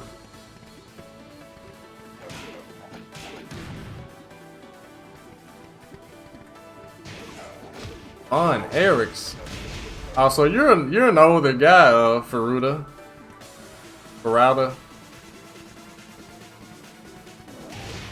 You remember the Von Erichs. I've only seen the Von Erichs in like documentaries and stuff. Cause I remember seeing this guy, he kinda looked like Triple H a little bit.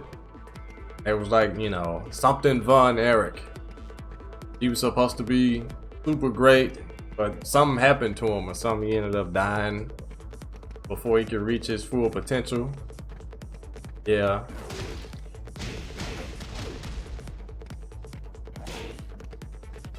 Papa Shango. What's up, Low Muscle 19?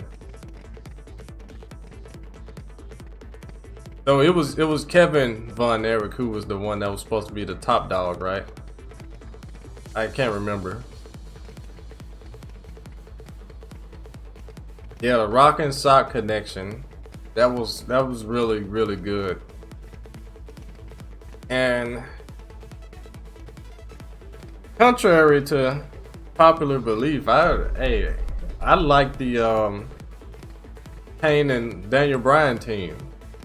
I know there's still biasness there because I love Daniel Bryan, but I think that whole tag team was kind of funny. It was really entertaining. They won the gold off of an accident. Yeah, Team Hell No. That team.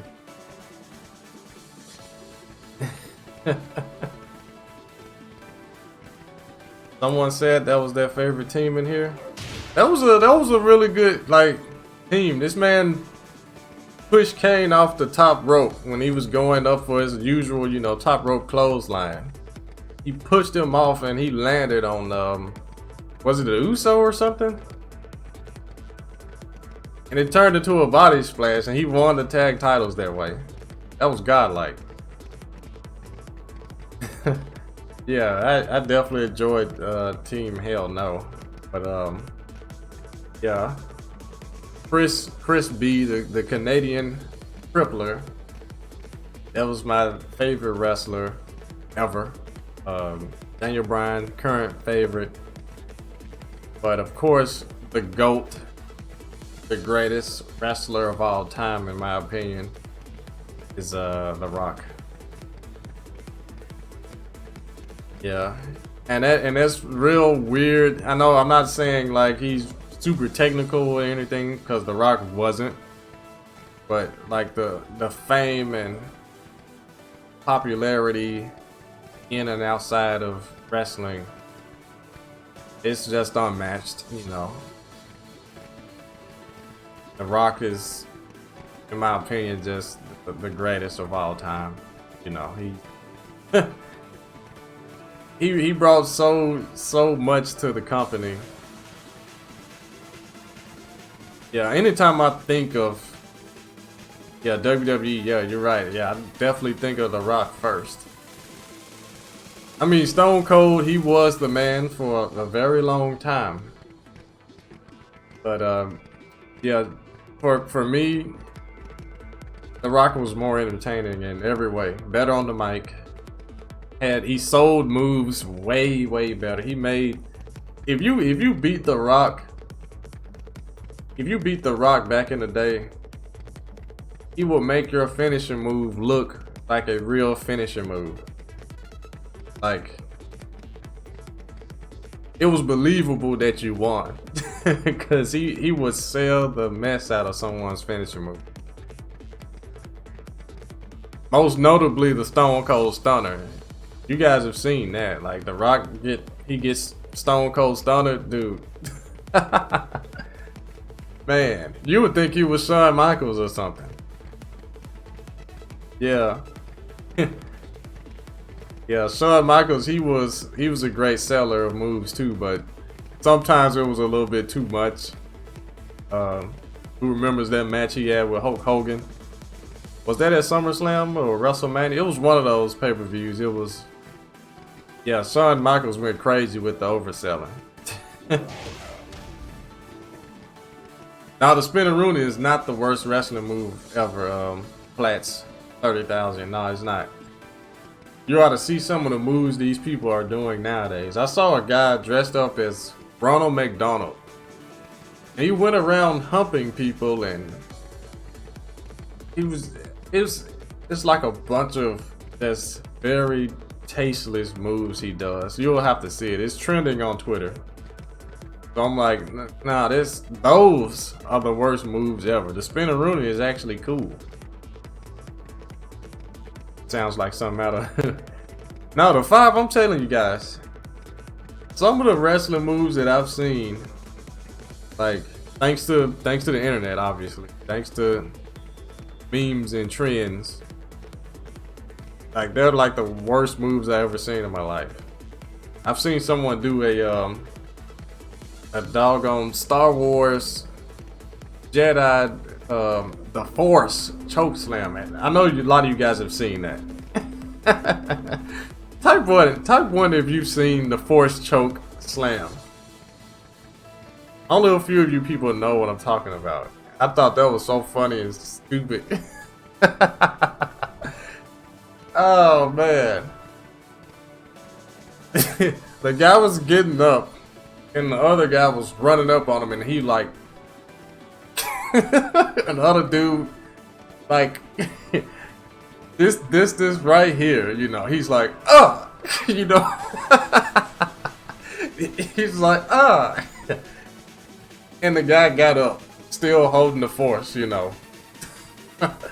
And he did a choke slam, you know, action, and the guy jumped and fell. And since it wasn't assisted, he didn't jump very high, you know. He looked like when Undertaker choke slam Hulk Hogan. You know, he didn't go nowhere. Yeah, he shouts magic choke slam, does he? Oh, dude. And then there's the Michael Jackson. Oh my goodness. Am I a Botchamania fan? I watch some of those videos from time to time. Pancake Mix. I do watch some of them. And like, I subscribe to WrestleLamia. Any of you guys heard of that channel? Yeah, WrestleLamia. They have pretty good wrestling videos.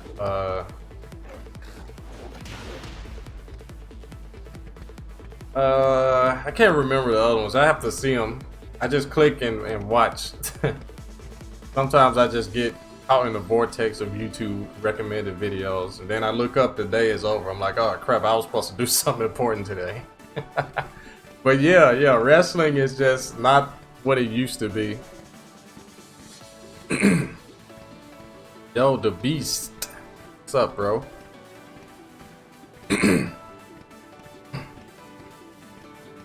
Yeah, Jabroni, yeah, The Rock. Yeah, he definitely caught a bunch of Stone Cold Stunners.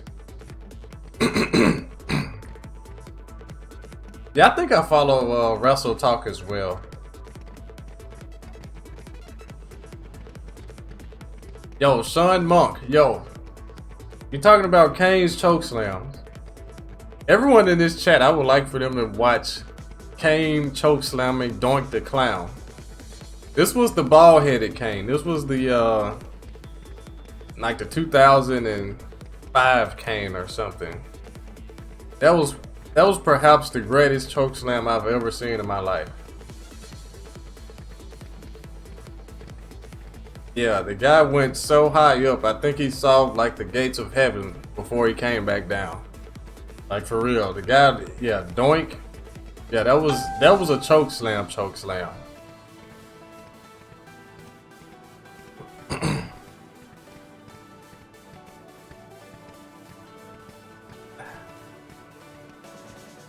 Yeah, of course Kane with the mask. Yeah, that was definitely the best Kane.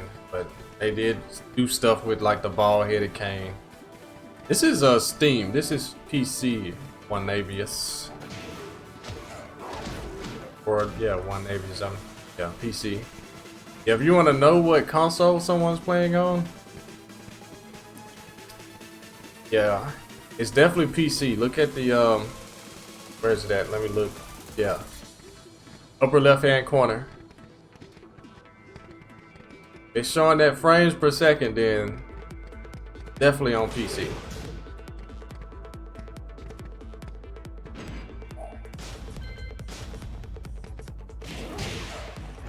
Yo, did anyone watch that that Bud Light tournament yesterday? I was watching it all the way up to the winners finals. I watched the winners finals, and then that's when, you know,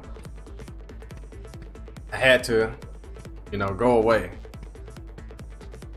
and I wasn't able to watch the rest of it. So who won that tournament? I don't know who won. I know Shadow was waiting in grand finals, but I don't know if Spirogen or Joey Fury ended up making it back to him. You guys aren't gonna tell me? Okay, what's that? Up on CR? Oh, Shadow won. Wow, that's what's up. That is great. You said Ben Chang. Oh, yo, Way Gumbo. How's it going, brother?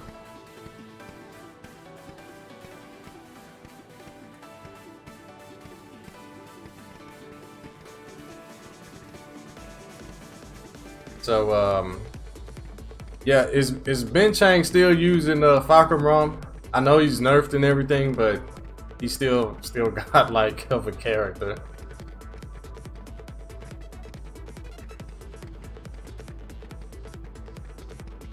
So yeah, I saw Sukin. Yeah, that was. I mean, speed kicks. You know, I don't know if he knew the late matchup or was rusty in it, but yeah, he got washed by Sukin. Sukin was styling though. Sukin, I haven't seen him play that well in a while. But yeah, he's got like always been one of the best lays on the planet. So. Wasn't surprised that he whooped speed kicks, you know. I wouldn't be surprised if Sukin beat anyone.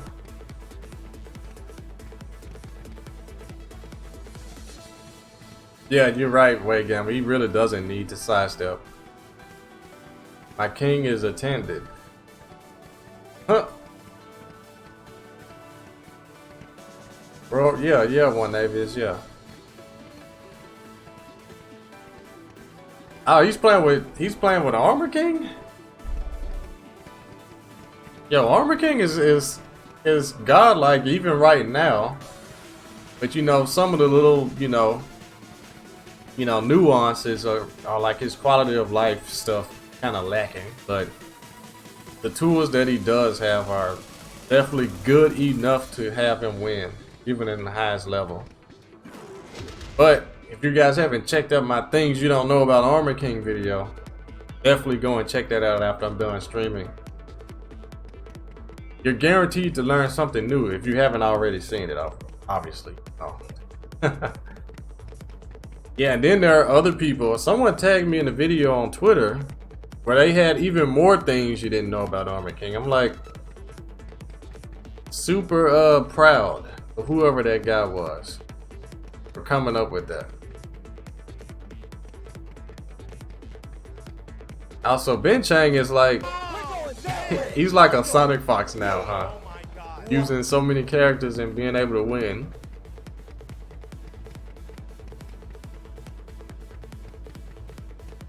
Could we see an RDC real quick, Shelter? It probably won't be real quick because you know me, I can't do RDCs that well. But I did it though. Wow. Who's the guy that did the oh yeah, that was godlike too. Undertaker. If we're talking about the guy that wore the King mask and the Armor King mask, or are you talking about Antonio Cesaro, or just Cesaro? Because Cesaro, the bald guy, yeah, he's probably the strongest man in the WWE right now, pound for pound. And they have the guy just. It just makes you roll your eyes because he's so great of a wrestler. He has such great agility and strength. And they never put him in the world title hunt. They make it so that he's never even interested or even mentions wanting that title on TV. And two, they're purposefully making him kind of uninteresting of a character, like, and that's obviously because he doesn't want the title, you know, as far as the TV personas go, what they write on the script. And it is crazy to me that you have a guy like that, and he's been with the company for a long time now, you know. Very long time. Guy that's doing real giant swings on people that are 400 pounds. Like the Great Khali, the Big Show. I don't know if he's done it to Mark Henry yet, but he probably did. I'm sure he did. You know. You got a guy like that who is that strong, but not strong enough to lift the world heavyweight title. That was something the guys used to joke about here in Memphis. They were like, "Oh, Mark Henry, you know, he's the world's strongest man, but he's not strong enough to lift the WWE title." But I'm like, you know, Mark Henry, he never got that title. I mean, he got the WCW World Heavyweight Championship, which, in my opinion, was valued higher than the WWE Championship at different times. Other times it was lower. You could tell which belt meant more, you know, at any given time. And that was definitely dependent on who had the belt, you know. So they will let certain people get that belt and only that belt, but they'll never get the WWE title. You said, you know, what's up, wait, Gamble, what was the question? Which one is better? Classic Undertaker or the American? I can't answer that. I would say both. Both Undertakers are godlike.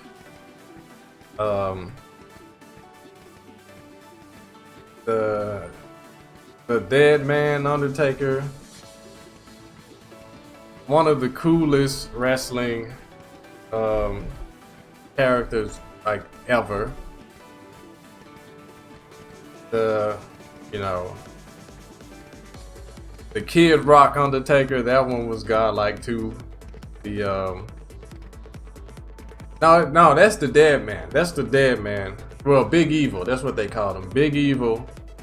The other one is just the Phenom. I have them mixed up, but yeah. Yeah, the coolest Undertaker. I mean, I like them both. They were both godlike. I can't really pick one or the other.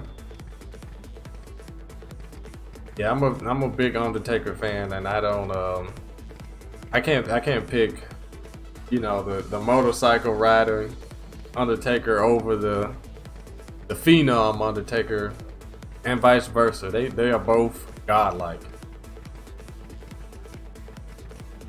Yeah, WWE is the longest anime ever. It's the longest, like Raw's longest episodic television series ever. PS4 Tekken is trash. True enough. Great, they not ready? What you talking about? What you talking about, Mick?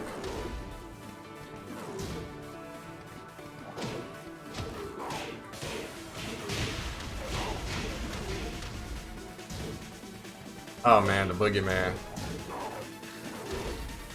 Now he did wrestle. He wrestled. I forgot what year he debuted. Was it like 2007 or 8?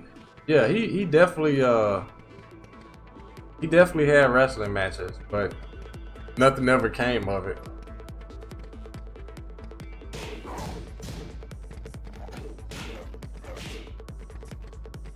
Yeah, are you talking about a different Boogeyman?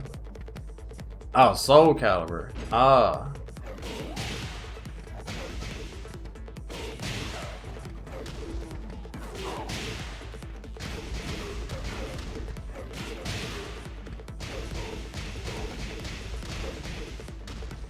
I was trying to get the trifecta.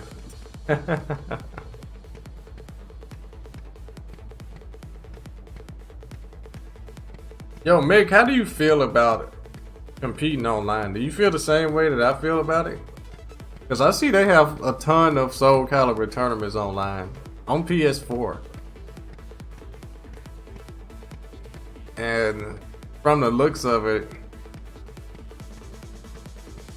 I know you will probably beat those people, but now if you just hate online play for tournaments, I totally feel you on that.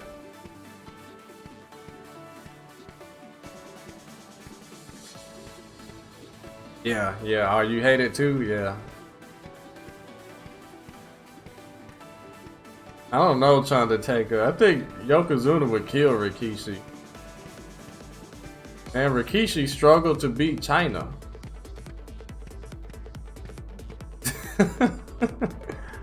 Man, Yokozuna would kill him.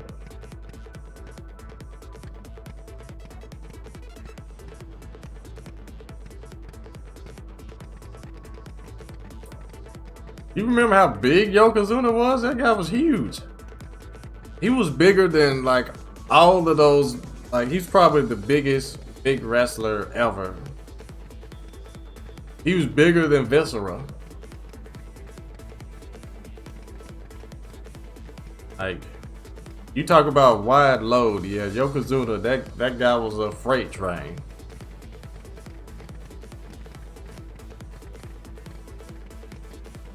Oh, come on, Wade Gamble.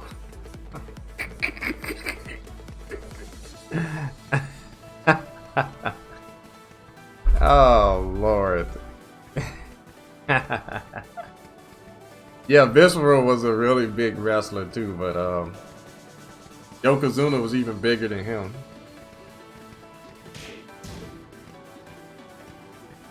Yeah, when you talk about that matchup, Rikishi versus Yokozuna, I can't picture it any way besides Yokozuna like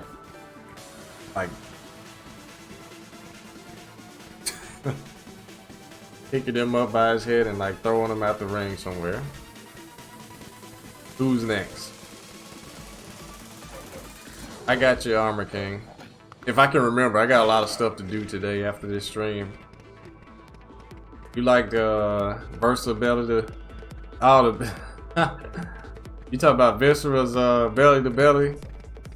Nah, I'm talking, man, that spinning wheel kick big Viscera used to do. And that Samoan drop he used to do. Boy. Man, I'll never forget when he was fighting Chris Benoit. I'll say his name. I'll say it. It was like a beat the clock challenge or something like that. That man did that Samoan drop and he hollered at the top of his lungs when he did it. Made the move look and sound way more devastating than it was.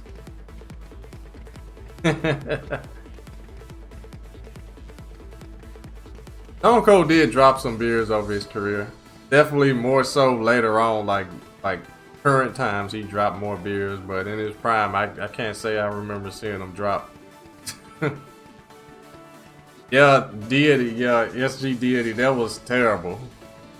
But it was funny though, because I was laughing at how hard like Triple H was tripping off of this man losing. Oh, if pettiness had a face, that was the face of petty right there. That was Triple H. That guy's just a super heel. I think Triple H is like top 3 greatest wrestling heels of all time. Obviously, Vince McMahon is number 1, you know, for obvious reasons. But if we include only wrestlers, like only real wrestlers, then I would think the Nature Boy, he would be number 1. Man, I don't know who would be number 2. That's a real tough one, especially like how long Randy Orton has been wrestling Triple H too. But I don't know, I still get an edge to Triple H. People that are just so bad that it's unbelievable when they're good guys. You say Shawn Michaels? I don't know. Shawn Michaels been a good guy most of his career, dude.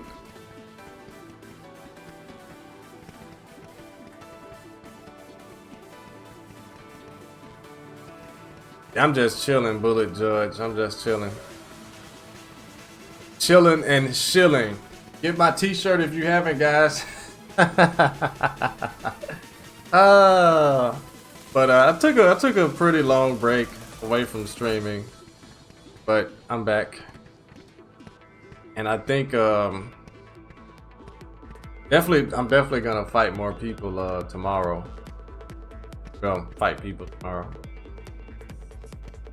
But now, yeah, Randy Orton, they've had him do some pretty despicable things to a lot of people.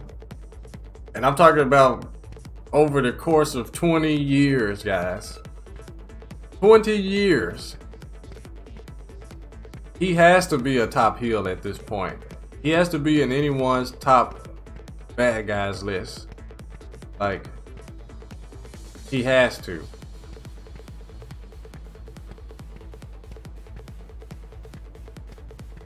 Yeah, I remember seeing that like in documentaries, Mick, but like the Shawn Michaels that I've known, you know, that I've watched my whole life, he's been a good guy.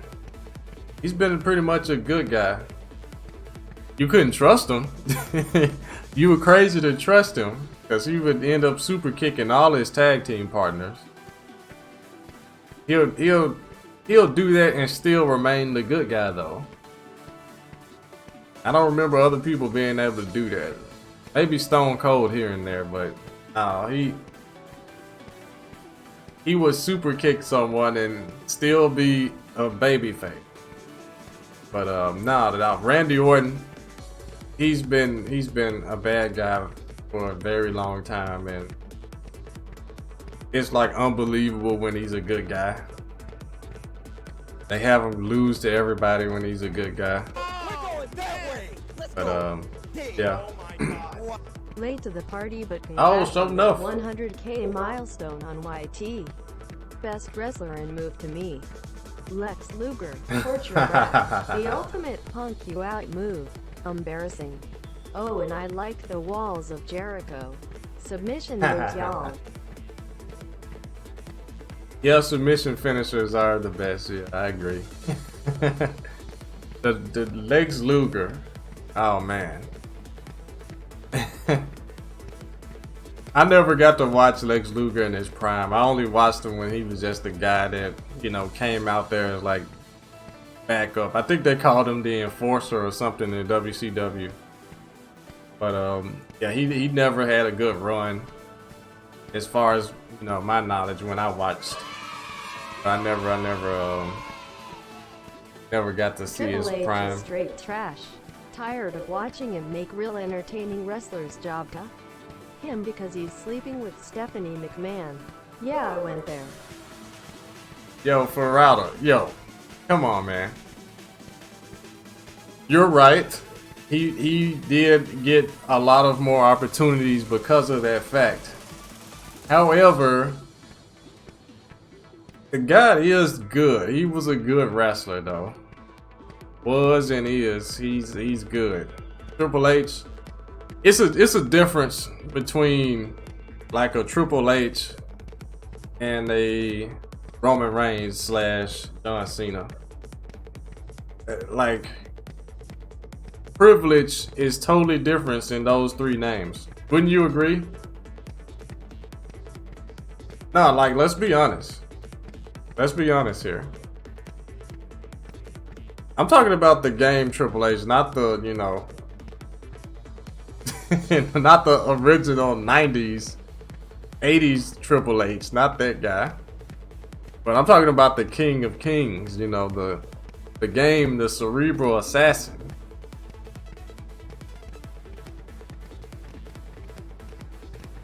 Yeah, God Davis, yeah, that was a season 3 buff for Armor King. Oh snap, Pine Piece. Another person who's gonna be able to rock this dope giant swing. Yeah. Oh, Pine Piece with the face mask. Oh wow, this man is getting all the merch. Man, I need to have some pants, don't I? Oh man, thank you so much, Pine Piece, man. Please do rock that shirt with pride. Pick King of Giant Swing foods all day. That's all I ask. If you're gonna wear the shirt, do the dirt. Ooh, bars. But anyways, yeah, Triple H. That guy, for the privilege that he had, he never slowed out. He was never, you know, boring to watch. He didn't have to get carried the entire match. He was a good in-ring technician or tactician, whatever you want to call it. Dude was godlike. Triple H was godlike. But John Cena, his privilege, you know, being the hand-picked chosen one, just like Roman Reigns, those guys, they rely almost 100% on the opponent to carry the match. And we had to deal with that for 13 years with John Cena while he was on top. It was really more than 13 years. Like when you think of Randy Orton and John Cena, like Orton is way more talented as a wrestler, way more gifted. So his privilege was a lot better, you know, a lot more understandable. But yeah. You think Triple H was boring? So you think the pedigree is a boring finisher? The Indian Death Block is a boring submission move. The way he punches people, like, it's just so much. I look at a lot more things other than just the base wrestler. Like the guy, like he has like 5 different punches on those old SmackDown games. Who remembers that? How would you define a talented wrestler? I'm just saying, like, your ability to execute moves and it doesn't look terrible, you know. It's a total difference between when John Cena throws a regular punch and when Triple H threw a punch at you.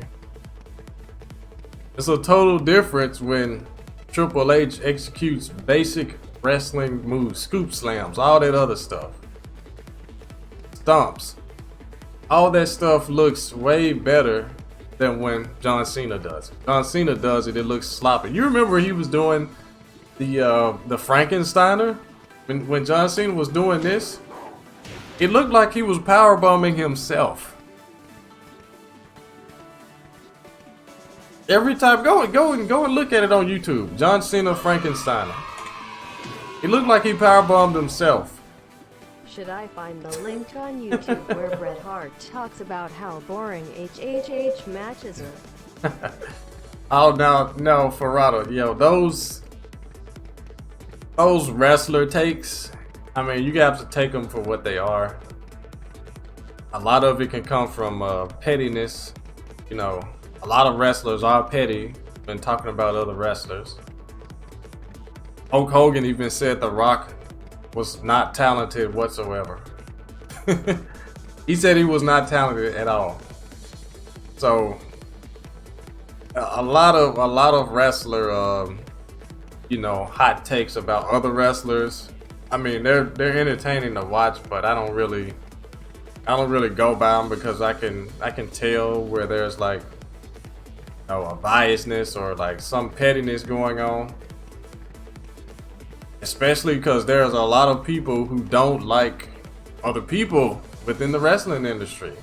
Chris Jericho, he won't say too many nice things about people like Brock Lesnar, or, you know, you think Booker T is gonna say really great things about Batista?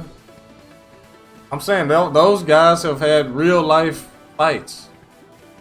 Like real life fights that weren't recorded. You know, CM Punk doesn't like Ryback. He won't say anything good about Ryback ever. Even if Ryback you know, comes back or goes to the top and he's legitimately good, you know, he's never gonna do it, you know. So I don't think the Bret Hart shoot video on Triple H is legit at all. That's hating at his finest. And I don't care for haters. No. But yeah. Yeah, Triple H, that's how I define talent, man. Your ability to execute moves and it looks entertaining, you know. Your ability to work in the ring without messing up, without hurting people, and still making stuff look good. That's, you know, people don't, a lot of wrestlers don't have that nowadays, you know. It's like how Shawn Michaels and The Rock, you know, those two guys could make the person wrestling them look so much better with how they sold their move. They had a talent for that. Instead of, you know, Cena, who would, man, he was the worst move seller ever. Oh, Batista too. He couldn't sell to save him, like save his soul. He couldn't. He could not sell moves. But yeah, the cruiserweights, yeah. This is like so much talent in the cruiserweight, you know. It's like they automatically know how to sell moves. They automatically know how to execute everything almost perfectly. Of course, there's, you know, then there's Sin Cara. I don't know why that guy was watching stuff left and right, but yeah, it's yeah. And look at Dominic Mysterio. Yo, Mick, if there was one good thing about SummerSlam, that is what I would say. Dominic Mysterio. That was probably one of the best. That was probably one of the best debut matches I've ever seen.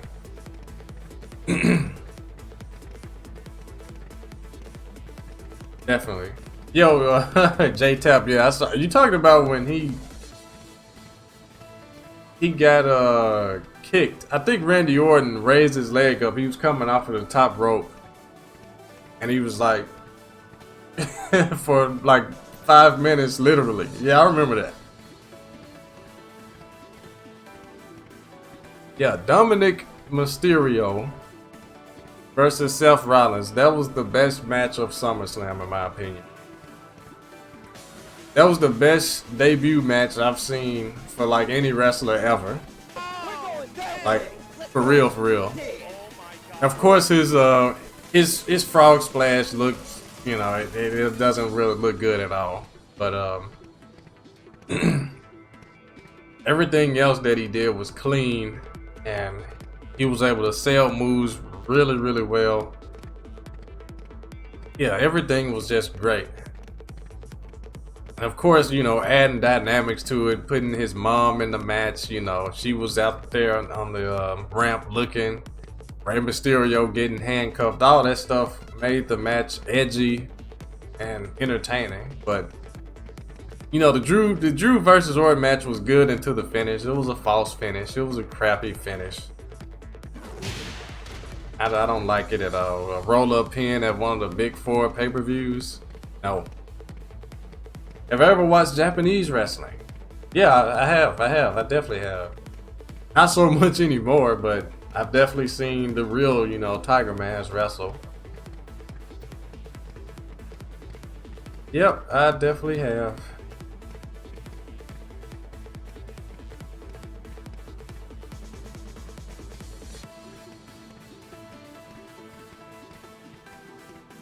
See, the thing, Big Fat Keg. See, the thing about the finish is that all the stuff that happened on Monday Night Raw a couple days ago could have still happened if the match would have ended with a Claymore. You know what I'm saying? I'm like, what's wrong with the finish being a finish instead of a roll-up pin? Oh man, I hate roll-up pin. You haven't watched Raw yet? Well, I won't tell you what happened then. I won't spoil it for you. But I'm just saying, you know. I guess I've spoiled enough, right? But regardless, the match could have ended with a Claymore. That was the whole point of the SummerSlam caption, the slogan, "You won't see it coming." You know. The RKO didn't connect. He didn't do any RKOs. And that is his, that's Randy Orton's mantra. That's like the meme, guys. Like the meme that made Randy Orton even more famous. Out of nowhere, you know, you won't see it coming, you know. We didn't see an RKO at SummerSlam. What? What kind of sense did that make? Do the RKO? Man, King doesn't have one. He has a Stone Cold Stunner. Unfortunately. I wish it would have been animated better to make the opponent sell stuff, but back in Tekken 4 days when he got this move, like the emphasis on animation really wasn't there as it has been in like all the Tekkens after, and they kind of, you know, just let the moves just carry over to other games. But had this been a new move in Tekken 7, it would have definitely looked different. Most definitely. But yeah, anyways, yeah, the match, I don't like it.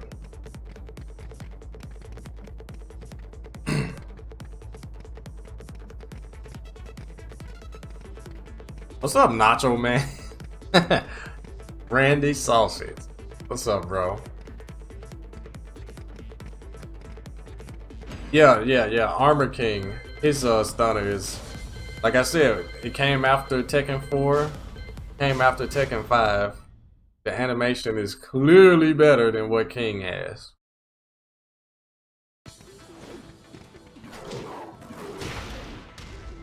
A lot better. Armor King jumps into it. He does it like how Stone Cold does it. King carries you like it's a diamond cutter or something like that. But way more cleaner. It's a newer move from I can't remember if he got this in Tag 2 or Tekken 6. I can't remember. Probably Tekken 6. Much cleaner. Would have been even cooler if the opponent would like cut a backflip or something.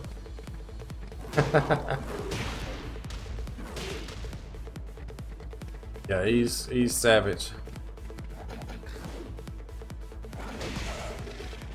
You said Bailey versus Asuka was the worst. I honestly didn't even see that match. I didn't even care to see it. Leonis, love you too. I'm glad you enjoyed the channel. We're just chilling today.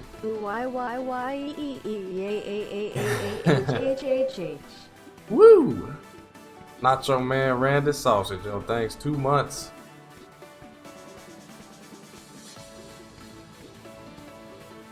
Yeah, that's true, Toad Vivo. That's true. Armor King is supposed to be the heel. He's the bad guy. He's spitting in people's faces. He's doing low blows.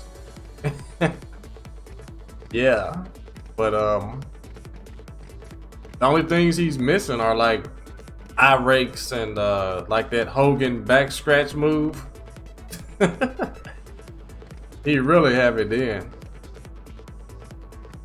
Or like the beg on your knees for forgiveness and then he poke you in the eye like Ric Flair. Who remembers Ric Flair doing that? You had to have. He did it all day.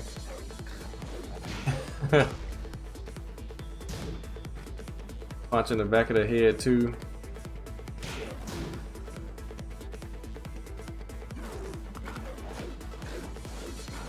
If I could bring back one old move, now that's a pretty good question, God Davis.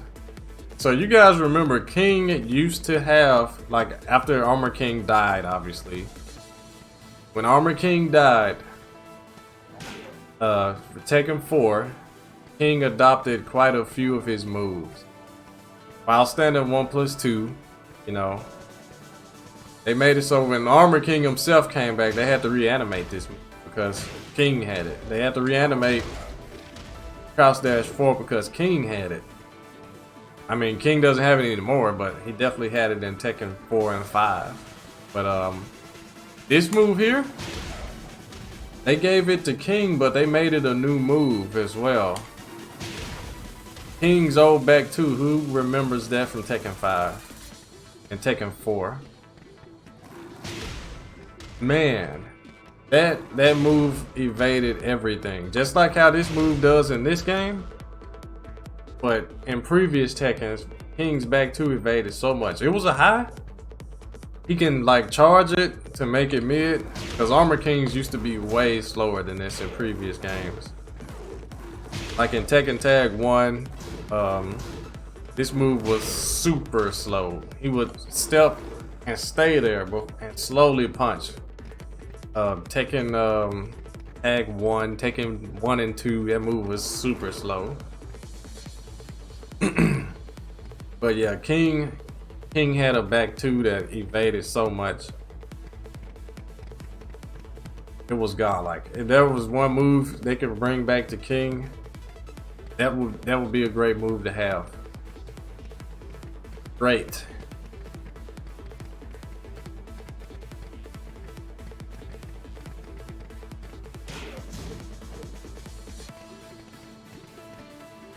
Yeah, it really wasn't a mix-up though, Sam Gray, because the only throw you could do was the 2-break throw. You couldn't do like hold back 2 and then do down 1+2. It wasn't a mix.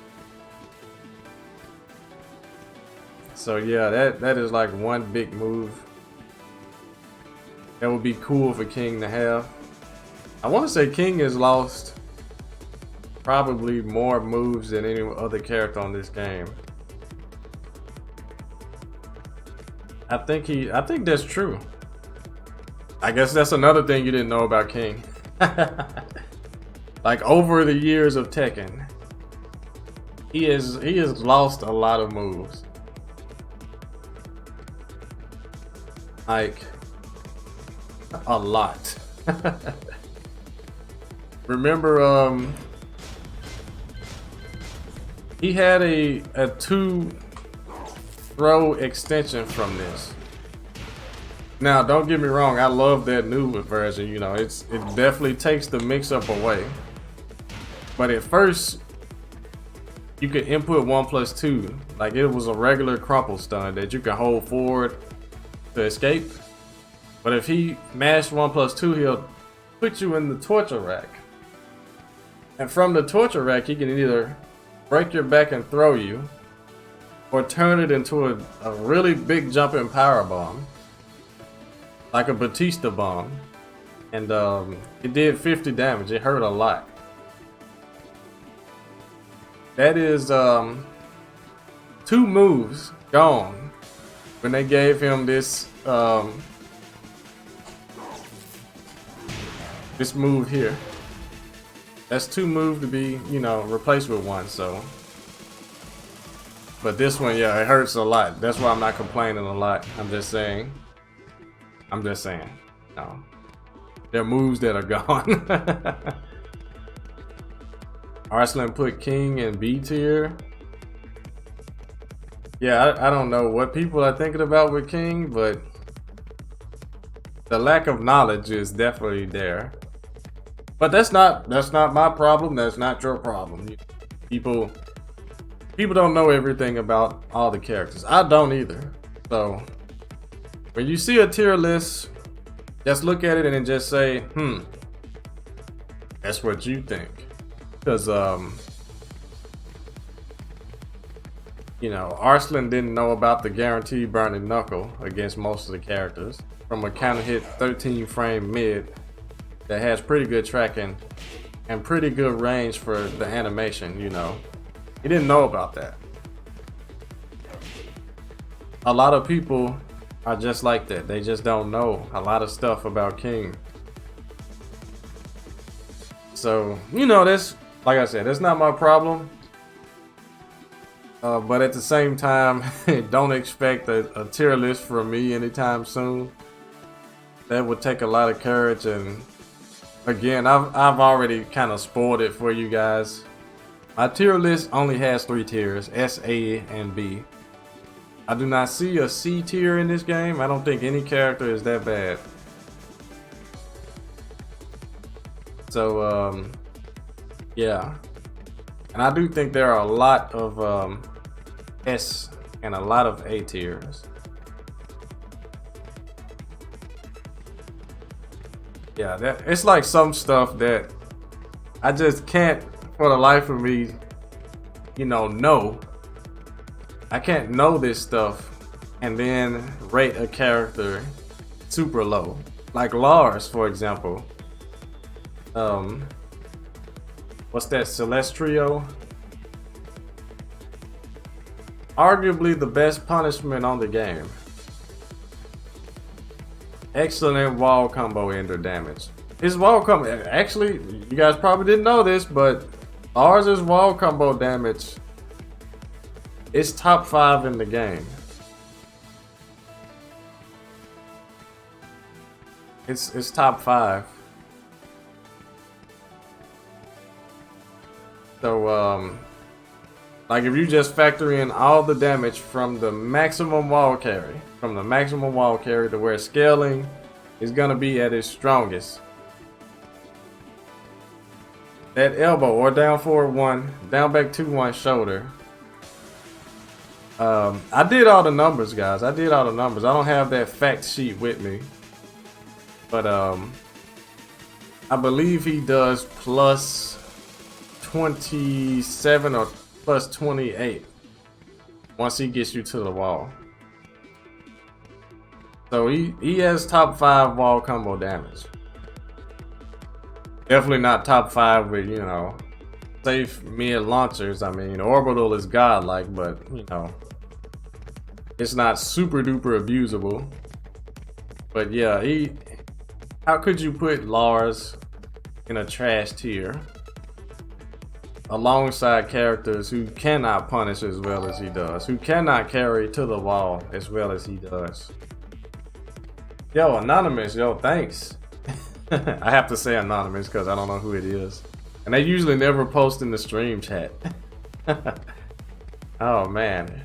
Whoever that was that just bought this dope t-shirt, thank you.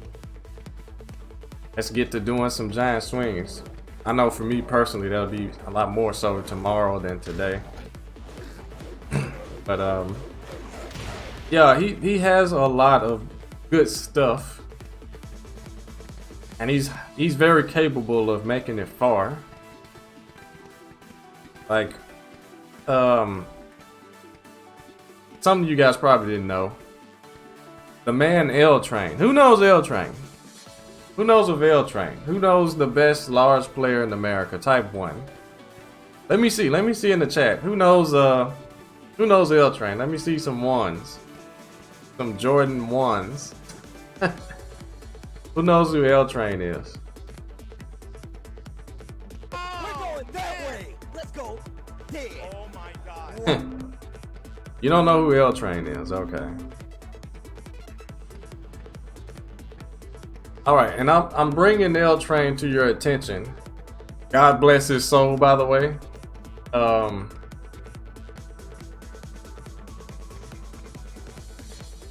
Correct me if I'm wrong, but did you guys know he was one drop combo away from beating Fighting GM in the tournament?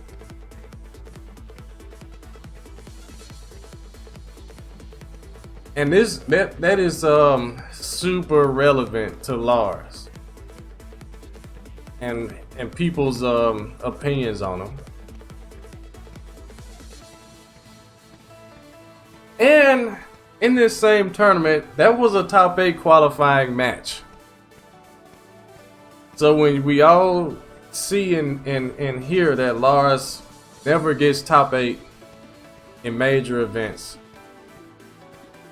remember, one combo drop away from beating a great. Do you guys know how much more known he would have been had that combo not dropped? Well, not the combo drop. That implies Tekken messed up.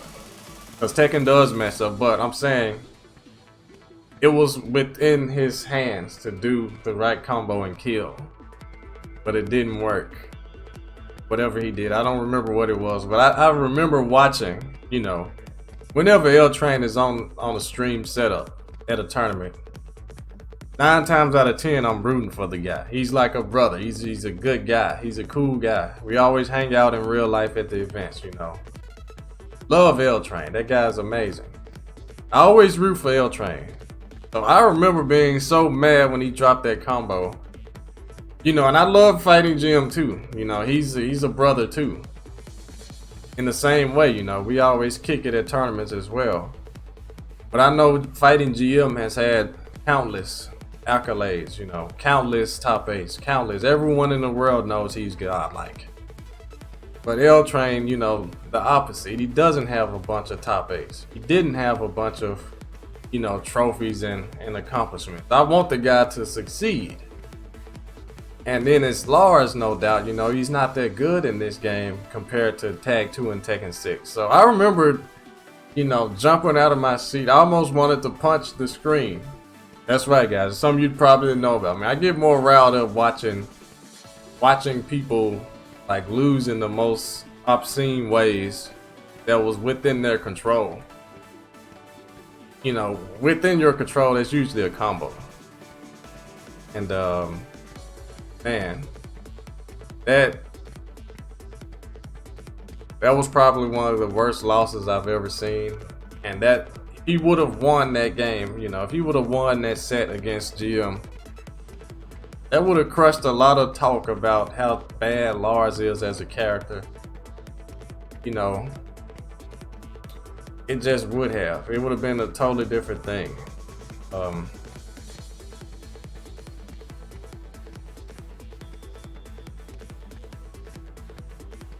But oh well, you know, it happened.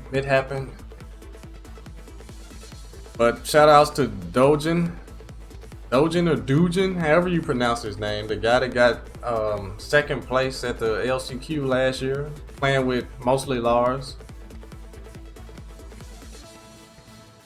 But people don't talk about that though.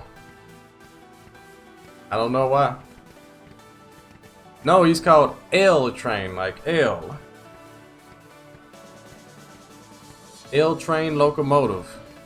If you type in that name and Lars on YouTube, you'll see a ton of his matches. He streams and he does upload to YouTube as well. So he's a really good Lars. He's the best Lars player in the country. For sure. Yo, 5 bars, thanks. UDAW BES. Waffle Party, yo, thank you. I'm the best. Oh man, I'll take it, man. I'll take it. I'll take those type of compliments. Oh man.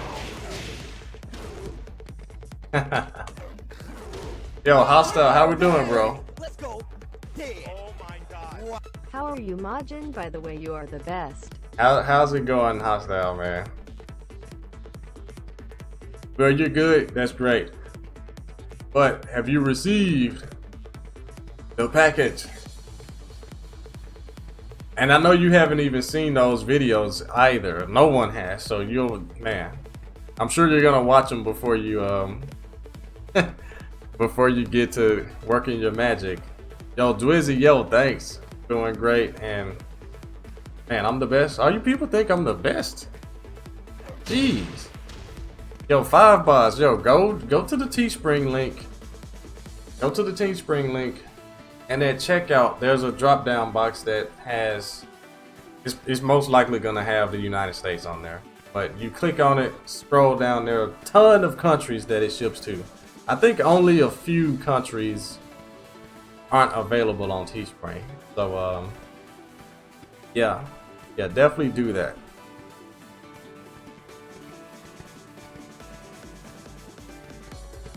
Yeah, that's the Teespring link. The Amazon link, obviously I posted that too because some people don't want to wait. You know, Teespring is godlike, no doubt. However, the shipping times and the delivery times are pretty lengthy. You know, you have to wait weeks. I'm still waiting on my own merchandise. My King of Kings shirt, I'm still waiting on it. I've been waiting on it for like 3 weeks. And yeah, Teespring is top quality, no doubt. Of course, you don't want to wait that long. If you have Amazon Prime and you're in the US, definitely click on that Amazon link. You know, I got mine in 2 days. You know, 2 days. Real quick. Can I address King's jab hitbox issue? Sure, bro. I don't have much longer. I actually have to. Yo, chat. So if you guys haven't seen my, not my most recent YouTube video where I was playing Neo 2, but my YouTube silver play button plaque unveiling. The one my dad, bless his heart. He recorded with great pride and enthusiasm, you know. And a lot of people say it was real wholesome. Real wholesome, and you know, I must say I am very embarrassed, but in a good way. In a good way. Good embarrassment, you know. But I don't think they've seen that video yet. And I want to get over there because my dad gets off of work at like 4:30 or 5 or such. I want to show it to him because he's always wanted to, you know, be a part of, you know, what I got going here with Twitch. All of you guys who have supported me over the years and helped this channel grow, especially my YouTube channel. You know, the man just wants to, you know, help out a little bit and recording that footage, you know, even though it was some crazy little aspect ratio problems, but you know, I want to show him that, yeah, you know, you're a part of this too, Papa. Yeah, you're a part of this too. If it wasn't for you, there would be no me. Plain and simple. And he definitely encouraged me to, you know, take this thing as far as I could take it. 100% backing. A lot of people don't have that from their parents. A lot of parents out there, you know, will tell their children not to pursue what they want to in life. You know, total opposite for me. So yeah, I'm gonna go over there after I get done talking with you guys, and we're all gonna sit and watch that together the entire time. I promise I'm gonna be gritting my teeth, you know, and squeezing whatever part of the sofa that I'm sitting on, because it's just so, you know, for me it's so, but like I said, it's good embarrassing.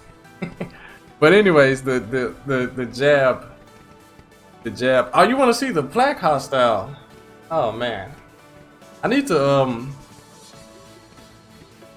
so how does the main man do it? I've seen him do it. He has like a background behind his green screen, and his plaque is there. I know this can't be too hard, but I'm such a caveman at times when it comes to, you know, technical stuff. Yo, Mateo, what's up, bro? Hold on. It's this. You said it's not a green screen. That's his studio. But I've seen it. But I guess he's got like 2 or something. Because the background that he currently has, you know, it's different from the one that I saw like a day prior. He had another one where it was like a TMM. And then the plaque was right there. And then the next day he changed it to where it looks like a bunch of stuff. Yeah, Mateo, one of my training partners from Tag 2. Known the guy forever since Tekken 5 days. One of the great top players of old. Let me add this guy. So you're finally on PC. What made you make the switch, Mateo? Someone's still waiting on me to answer the question about the jab, so hold on. You said the logo in the wall is real? Oh, okay. So, my studio is pretty bare bones, as with the stream layout and everything. It's pretty bare bones. I take this green screen down behind me, and you're just gonna see 2 doors filled with collar shirts. I'm just messing, but nah, for real. Seriously. You're retired from competing, so online is all you. Oh, okay. Alright.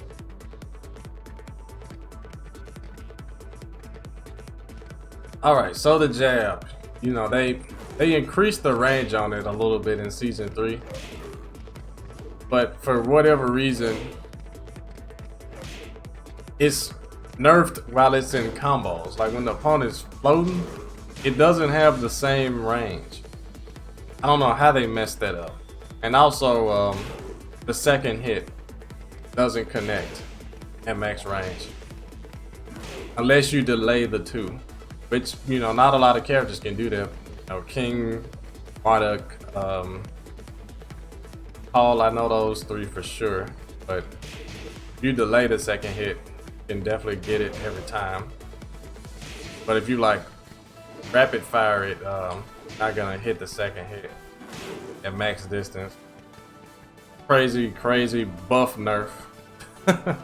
And also the jab, that combo there, it's not even possible on the smaller female characters anymore.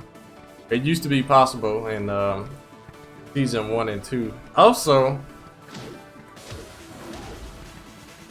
on the opponent's right side, if I can get the combo, I'm so terrible. Dab used to always connect on that axis, but in season 3, hardly ever. So it's it's a pretty ridiculous nerf. It does work sometimes against certain characters, but it's a nerf. It also nerfed this combo here. That doesn't work every time.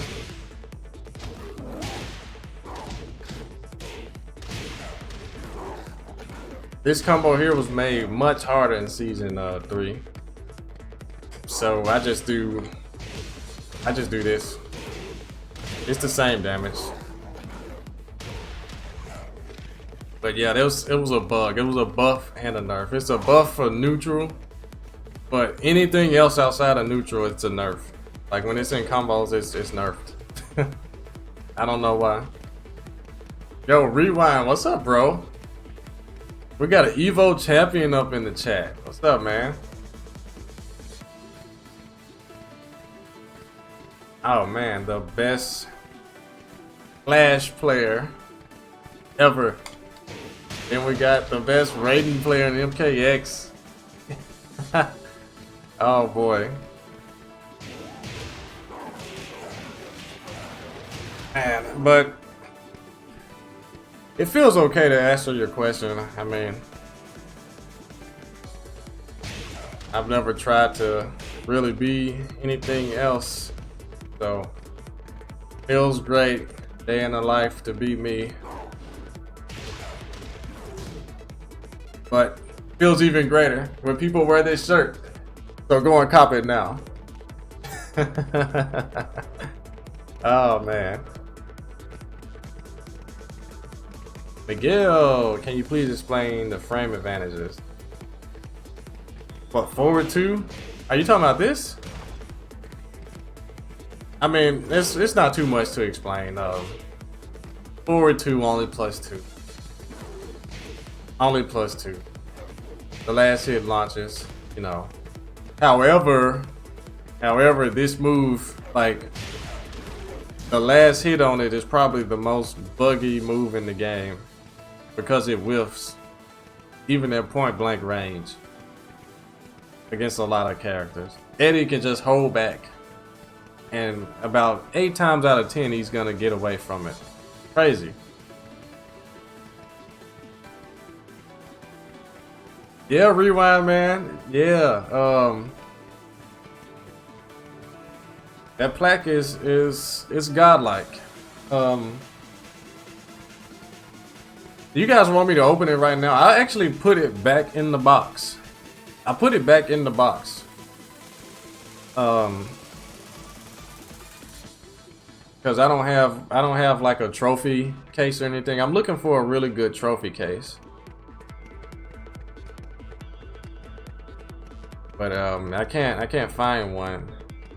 That's the only reason. I have a box of trophies from years of tournament victories and such, but medals too. Oh man, I have so many medals. But yeah, yo Miguel, you can pretty freely use it, like at least the first 2 hits.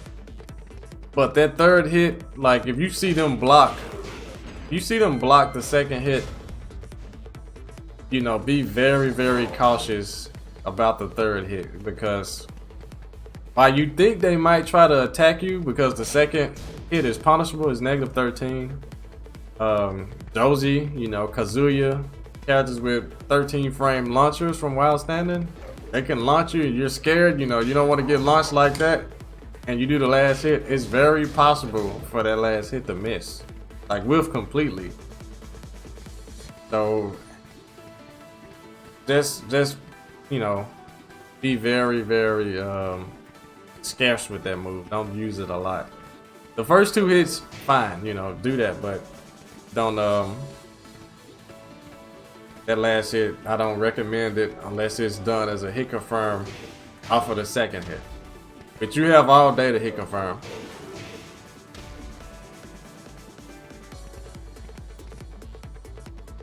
That let it rip every time, it works every time. I've had actually like delay the second hit. That works a lot more than just throwing out the move like that. But oddly enough, every time I intend to delay the second hit, the opponent always gets hit by the first hit, and I'm like, I could have just bashed out 4-2-1 and it worked. But those are just, you know, concerns of king player. Day in the life of the king player. It's all good, Miguel. I'll be back tomorrow. You said what? Watching right now in class. Gotta learn king while learning books. Oh man.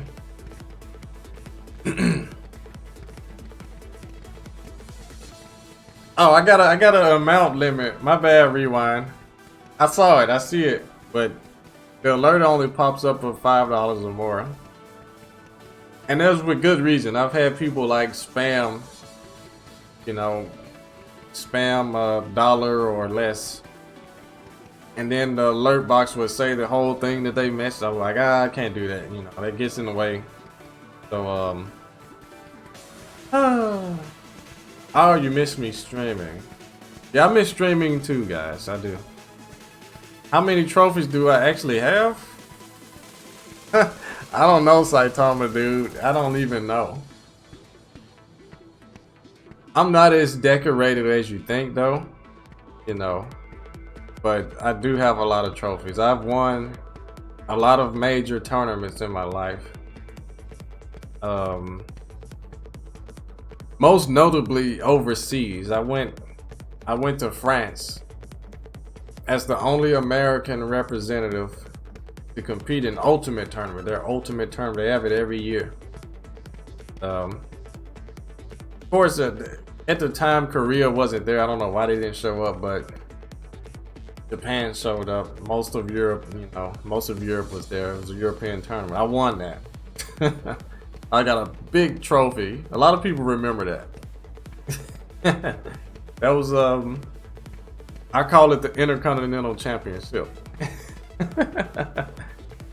Oh man, that was a godlike event. But that was like my most notable one. Besides Evo 2 years ago. Of course, that, you know, I didn't win, but that medal, I hold it dear to me. Rewind knows what I'm talking about. He has the medal and the big glass trophy, man. That's, man, I'm jealous, Rewind. I'm jealous. I want it. You know, the nice glass trophy. Get to hold it up, you know. I know it's just a water bottle, but you know what I mean.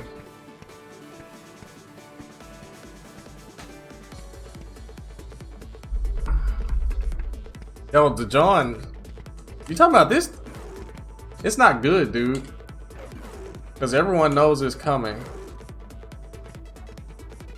And the break is just 1+2. I'm like, it's too telegraphed.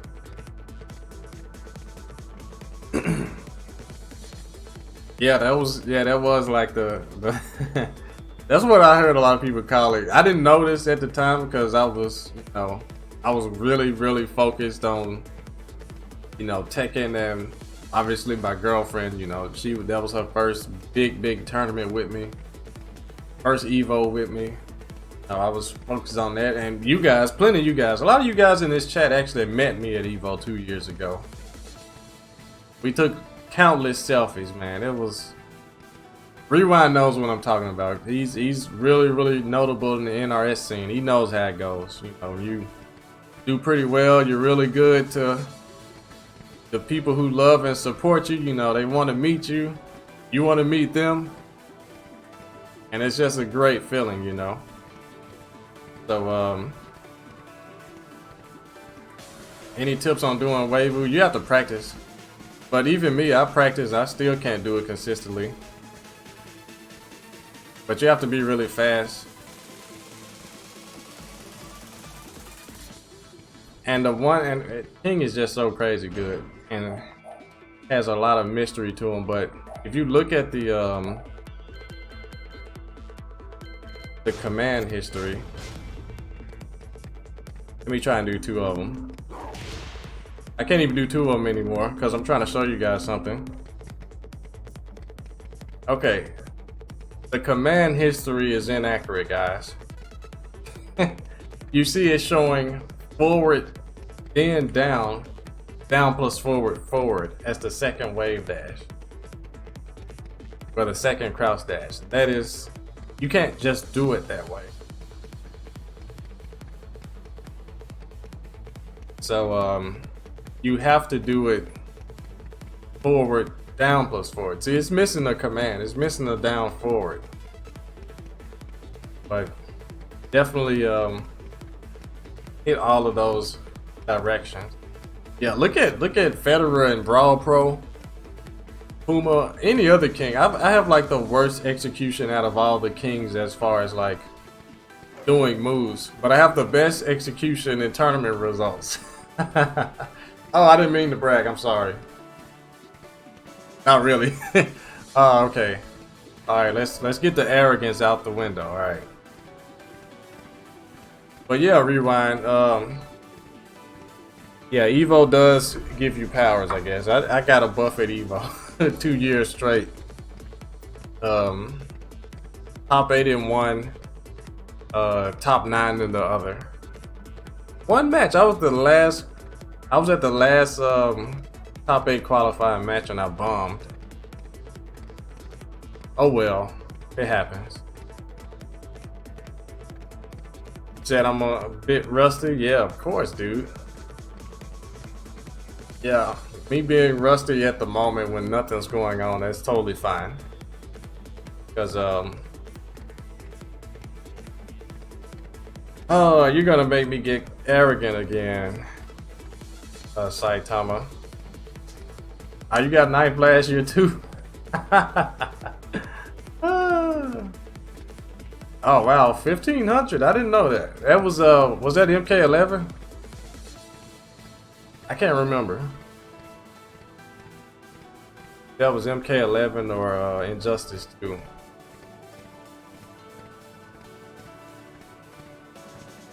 Yeah, you're gonna make me get arrogant again, Saitama. I don't like to be arrogant. I don't like stating facts. I don't like doing that.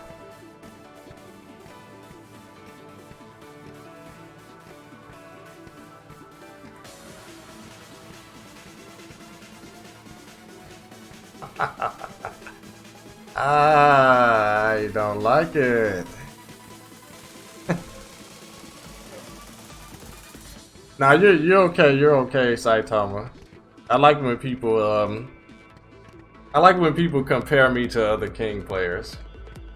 You know, I do. But no, I watch Puma. I'm a fan of Puma. I'm a fan of every King player, dude. You like wrestling and you love this character, honestly, I'm rooting for you 100%. Unless you're fighting me, of course. Yeah.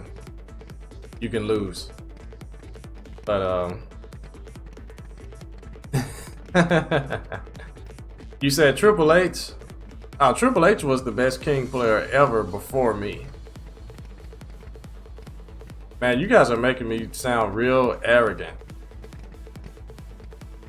I know I'm the one saying it, but you know.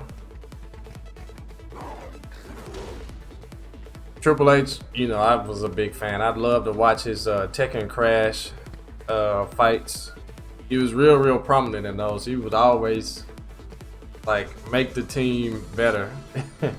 I forgot which team he was on because I didn't care about those other guys. I've like fast forwarded to his match every time.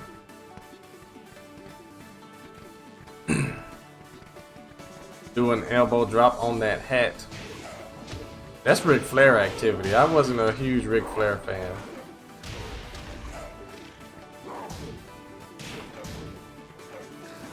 Yeah, yeah, don't cancel me. I don't want to be canceled. Yeah, NBC, he was godlike too.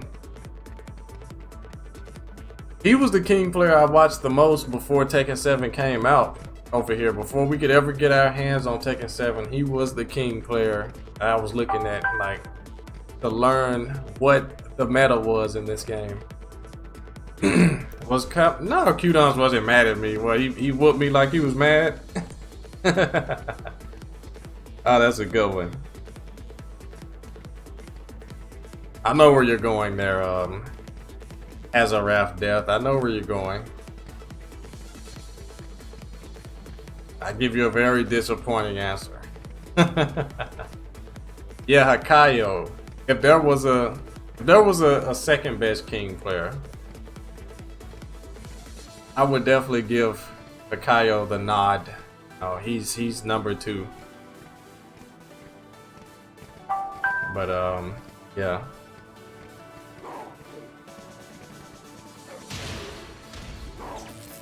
But you know, a lot of the King meta and the way, you know, people play King, you have a certain guy to thank for pioneering King's playstyle and King tech. You don't have to say the guy's name, but you just know who that guy is.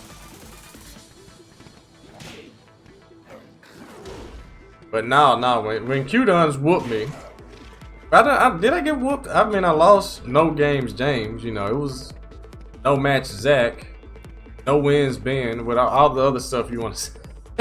I didn't win a game against the guy, but he did shake my hand and he was like, man, you're such a great player. You're a great player. That's exactly how he said it. I was like, yeah, I wasn't great against you. But yeah, online tournaments, I don't know. I hate online tournaments, but you know, I might in the future. I don't know. Grabulator. I don't know which King player it was that, you know, pioneered and, you know, invented the infamous Majin tech. I don't know who that guy is. I don't know who created, you know, burning knuckles and, you know, cross-ups and all of that other good stuff. I don't know who that guy is. But anyways, yo, L Train, I was just talking about you. Please don't hate me. But let me give you a brief summary, L Train. I was asking the people here. We were talking about Lars. I was asking the people. Well, someone asked what was Lars's biggest tool, and I was like, obviously, it's his punishment. So they were like, oh, so you think Lars is A tier? He's not the lowest tier in the game. I'm like, no.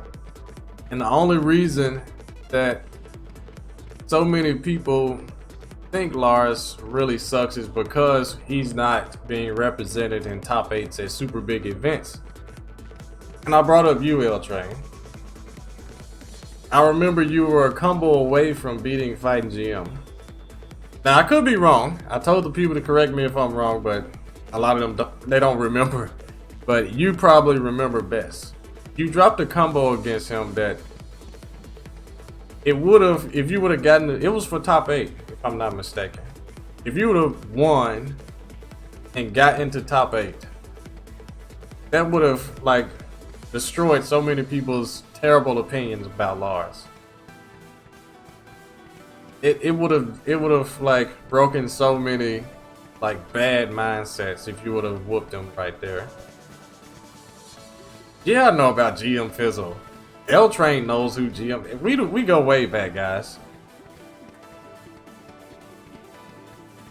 Yeah, and you have Knee. You know, he said what he said, but what he said came before L Train and Fight GM. That was a really big set, and like I said, I always root for L Train when I see him on the stage because I know it isn't easy to win with Lars in high level. But you know, he had a combo that he dropped, and you know, it made me want to jump up and punch my TV. And I'm not even a person who gets mad and punches stuff, but I'm like, you know, years later, you know, Lars is he still has a bad rep, but I think that one instance that would have propelled L Train, his name would have been propelled, Lars's image would have been propelled, so many things would have been propelled. But yeah, he's the only Lars. Like I said, he's the only Lars that can make top 8 at events. He's the best Lars in the country. And he streams, so if you guys love Lars, give L Train Locomotive a follow right now. And buy a t-shirt too. Yeah. Does he still play on Xbox? I don't know. What do I think about Paul? Someone asked that question like 5 times while I was talking about something else, but I think Paul is a scumbag. He's a scumbag potato character. Everything is so easy to do. Down forward 2 is one of the best moves on the game. I don't know why it crushes so well.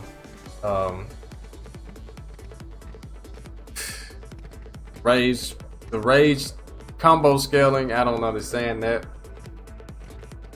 Like, I don't know why it does like reverse scaling where it hurts more than it normally would, even though he no longer has rage. Quarter circle forward 3, hitting from like right here, almost range 3. Counter hit launcher, only -14 on block. Yeah, that Paul is, man, I would love to see him nerfed in season 4. More specifically, down forward 2 and his rage arc comeback factor, like mainly just down forward 2. Honestly, down forward 2. Like if that move could be like either punishable on block or more with punishable, I'll be happy. But yeah, Paul is ridiculous. Yeah, I've definitely already covered that before in like plenty of YouTube videos. Yeah, again, L Train, best Lars in the country. You guys give him a follow on Twitch. I think I saw you post your Twitch link, but yeah, you guys definitely go and give him a follow. He has a much better looking stream overlay than I do. I don't have one at all. Train of thought. I've seen that. It's godlike. I may watch it, you know, and lurk it. I don't always post when I enter streamers chat. I just vibe, have it playing on in the background. But yeah, really good series. Pretty like-minded too, L Train. So you guys like me, you definitely love L Train. Yeah, give him a follow. Give him a follow. Play some games, please, Tala. I will tomorrow. I will tomorrow. Today was like a chill and shield session. Chill and shield. Shield. No, I'm not shilling, but this is the most godlike shirt ever, you know what I'm saying? You have to just practice that lazy assassin. Don't be lazy. Don't be lazy, lazy assassin. You have to practice that stuff. But again, you know, all of that cool looking stuff, guys, that does not equal to you winning. I never wave dash into Shining Wizard. I hardly ever even wave dash. But my tournament results are better than that of those who do. Let that sink in. Well, anyways, you don't have to be the greatest executor ever, but you just have to be great.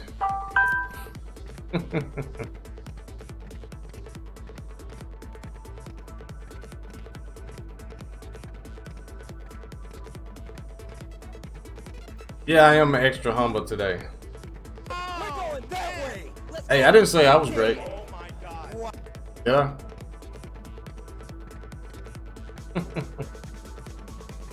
Did I see?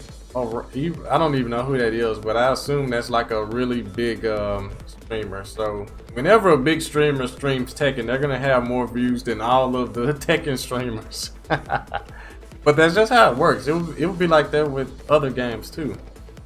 I have no problem with it.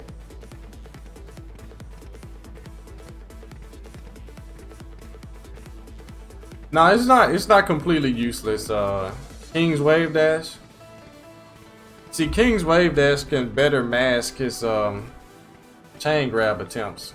Because usually when you just do one wave dash, like one crouch dash into it, it's more telegraphed. But if you do it twice, then it's less telegraphed. Uh-oh. I need a new USB. Any advice for blocking? Just do it. That's like blocking is a straight up Nike slogan. Just do it. But anyways, yeah, like Hostile said, don't hold forward to block. And also backdashing, like I said, back into neutral, you still block. That's a Tekken 7. I don't know if they included that in Tag 2. I don't know when they implemented that change. And like Tekken 5, I know for a fact if you like backdashed and then went to neutral, you can get hit. But in this game, you're still considered blocking. And this allows you to, you know, get the full distance of your backdash.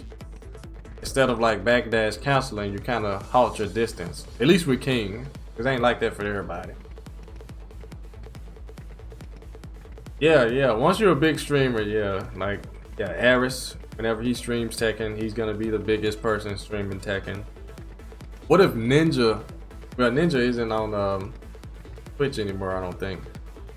Shroud. If Shroud streamed Tekken, yikes. Yeah, he went and streamed Tekken. Biggest Tekken stream in a long time. But it's been great. It's been great. I have to go, and me and my folks are gonna watch the new YouTube video, my silver plaque unboxing. I didn't show you guys, but maybe next time. Maybe next time. But anyways,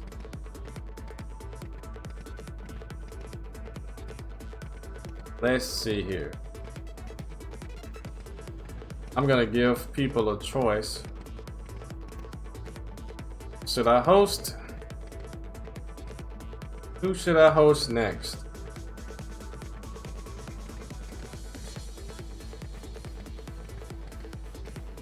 I don't even know. Anakin or Incog or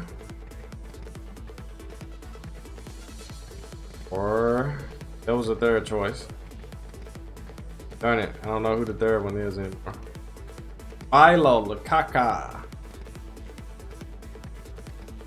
He's having a first to 10 with Arslan Ash. Oh, first to 7, I mean. Whoops. Said host Doom Danny. That blasted Salami is host. He's streaming, really? I love that guy.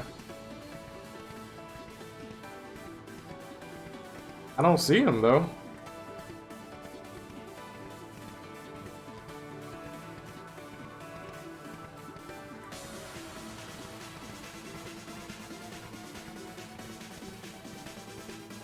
Yeah, I don't see that blasted. I would definitely host that guy if I saw him.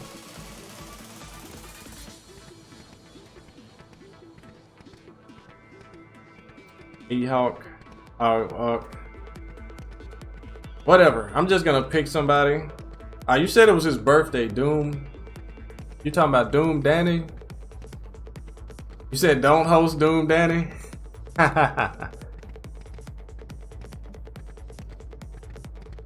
Yo, but since Doom Danny has been very, very toxic with his playstyle only, I've developed a very liking towards that guy. So he's already the homie.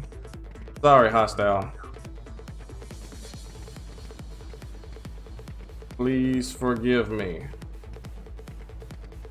Don't send me the edited videos with me losing or something.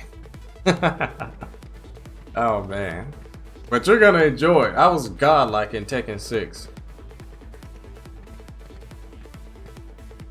Yeah, hostile is gonna be the only person that sees it. Man, I won so many tournaments that I never got a trophy for. All right, well, anyways, let's wish Doom Danny a happy belated birthday. All right, you guys have a great one. Thanks for you guys buying this dope t-shirt. Giant Swing, the best throw in the game. All right, let's go and watch some Doom Danny. Send them my regards. I gotta roll. Have a great one. Peace.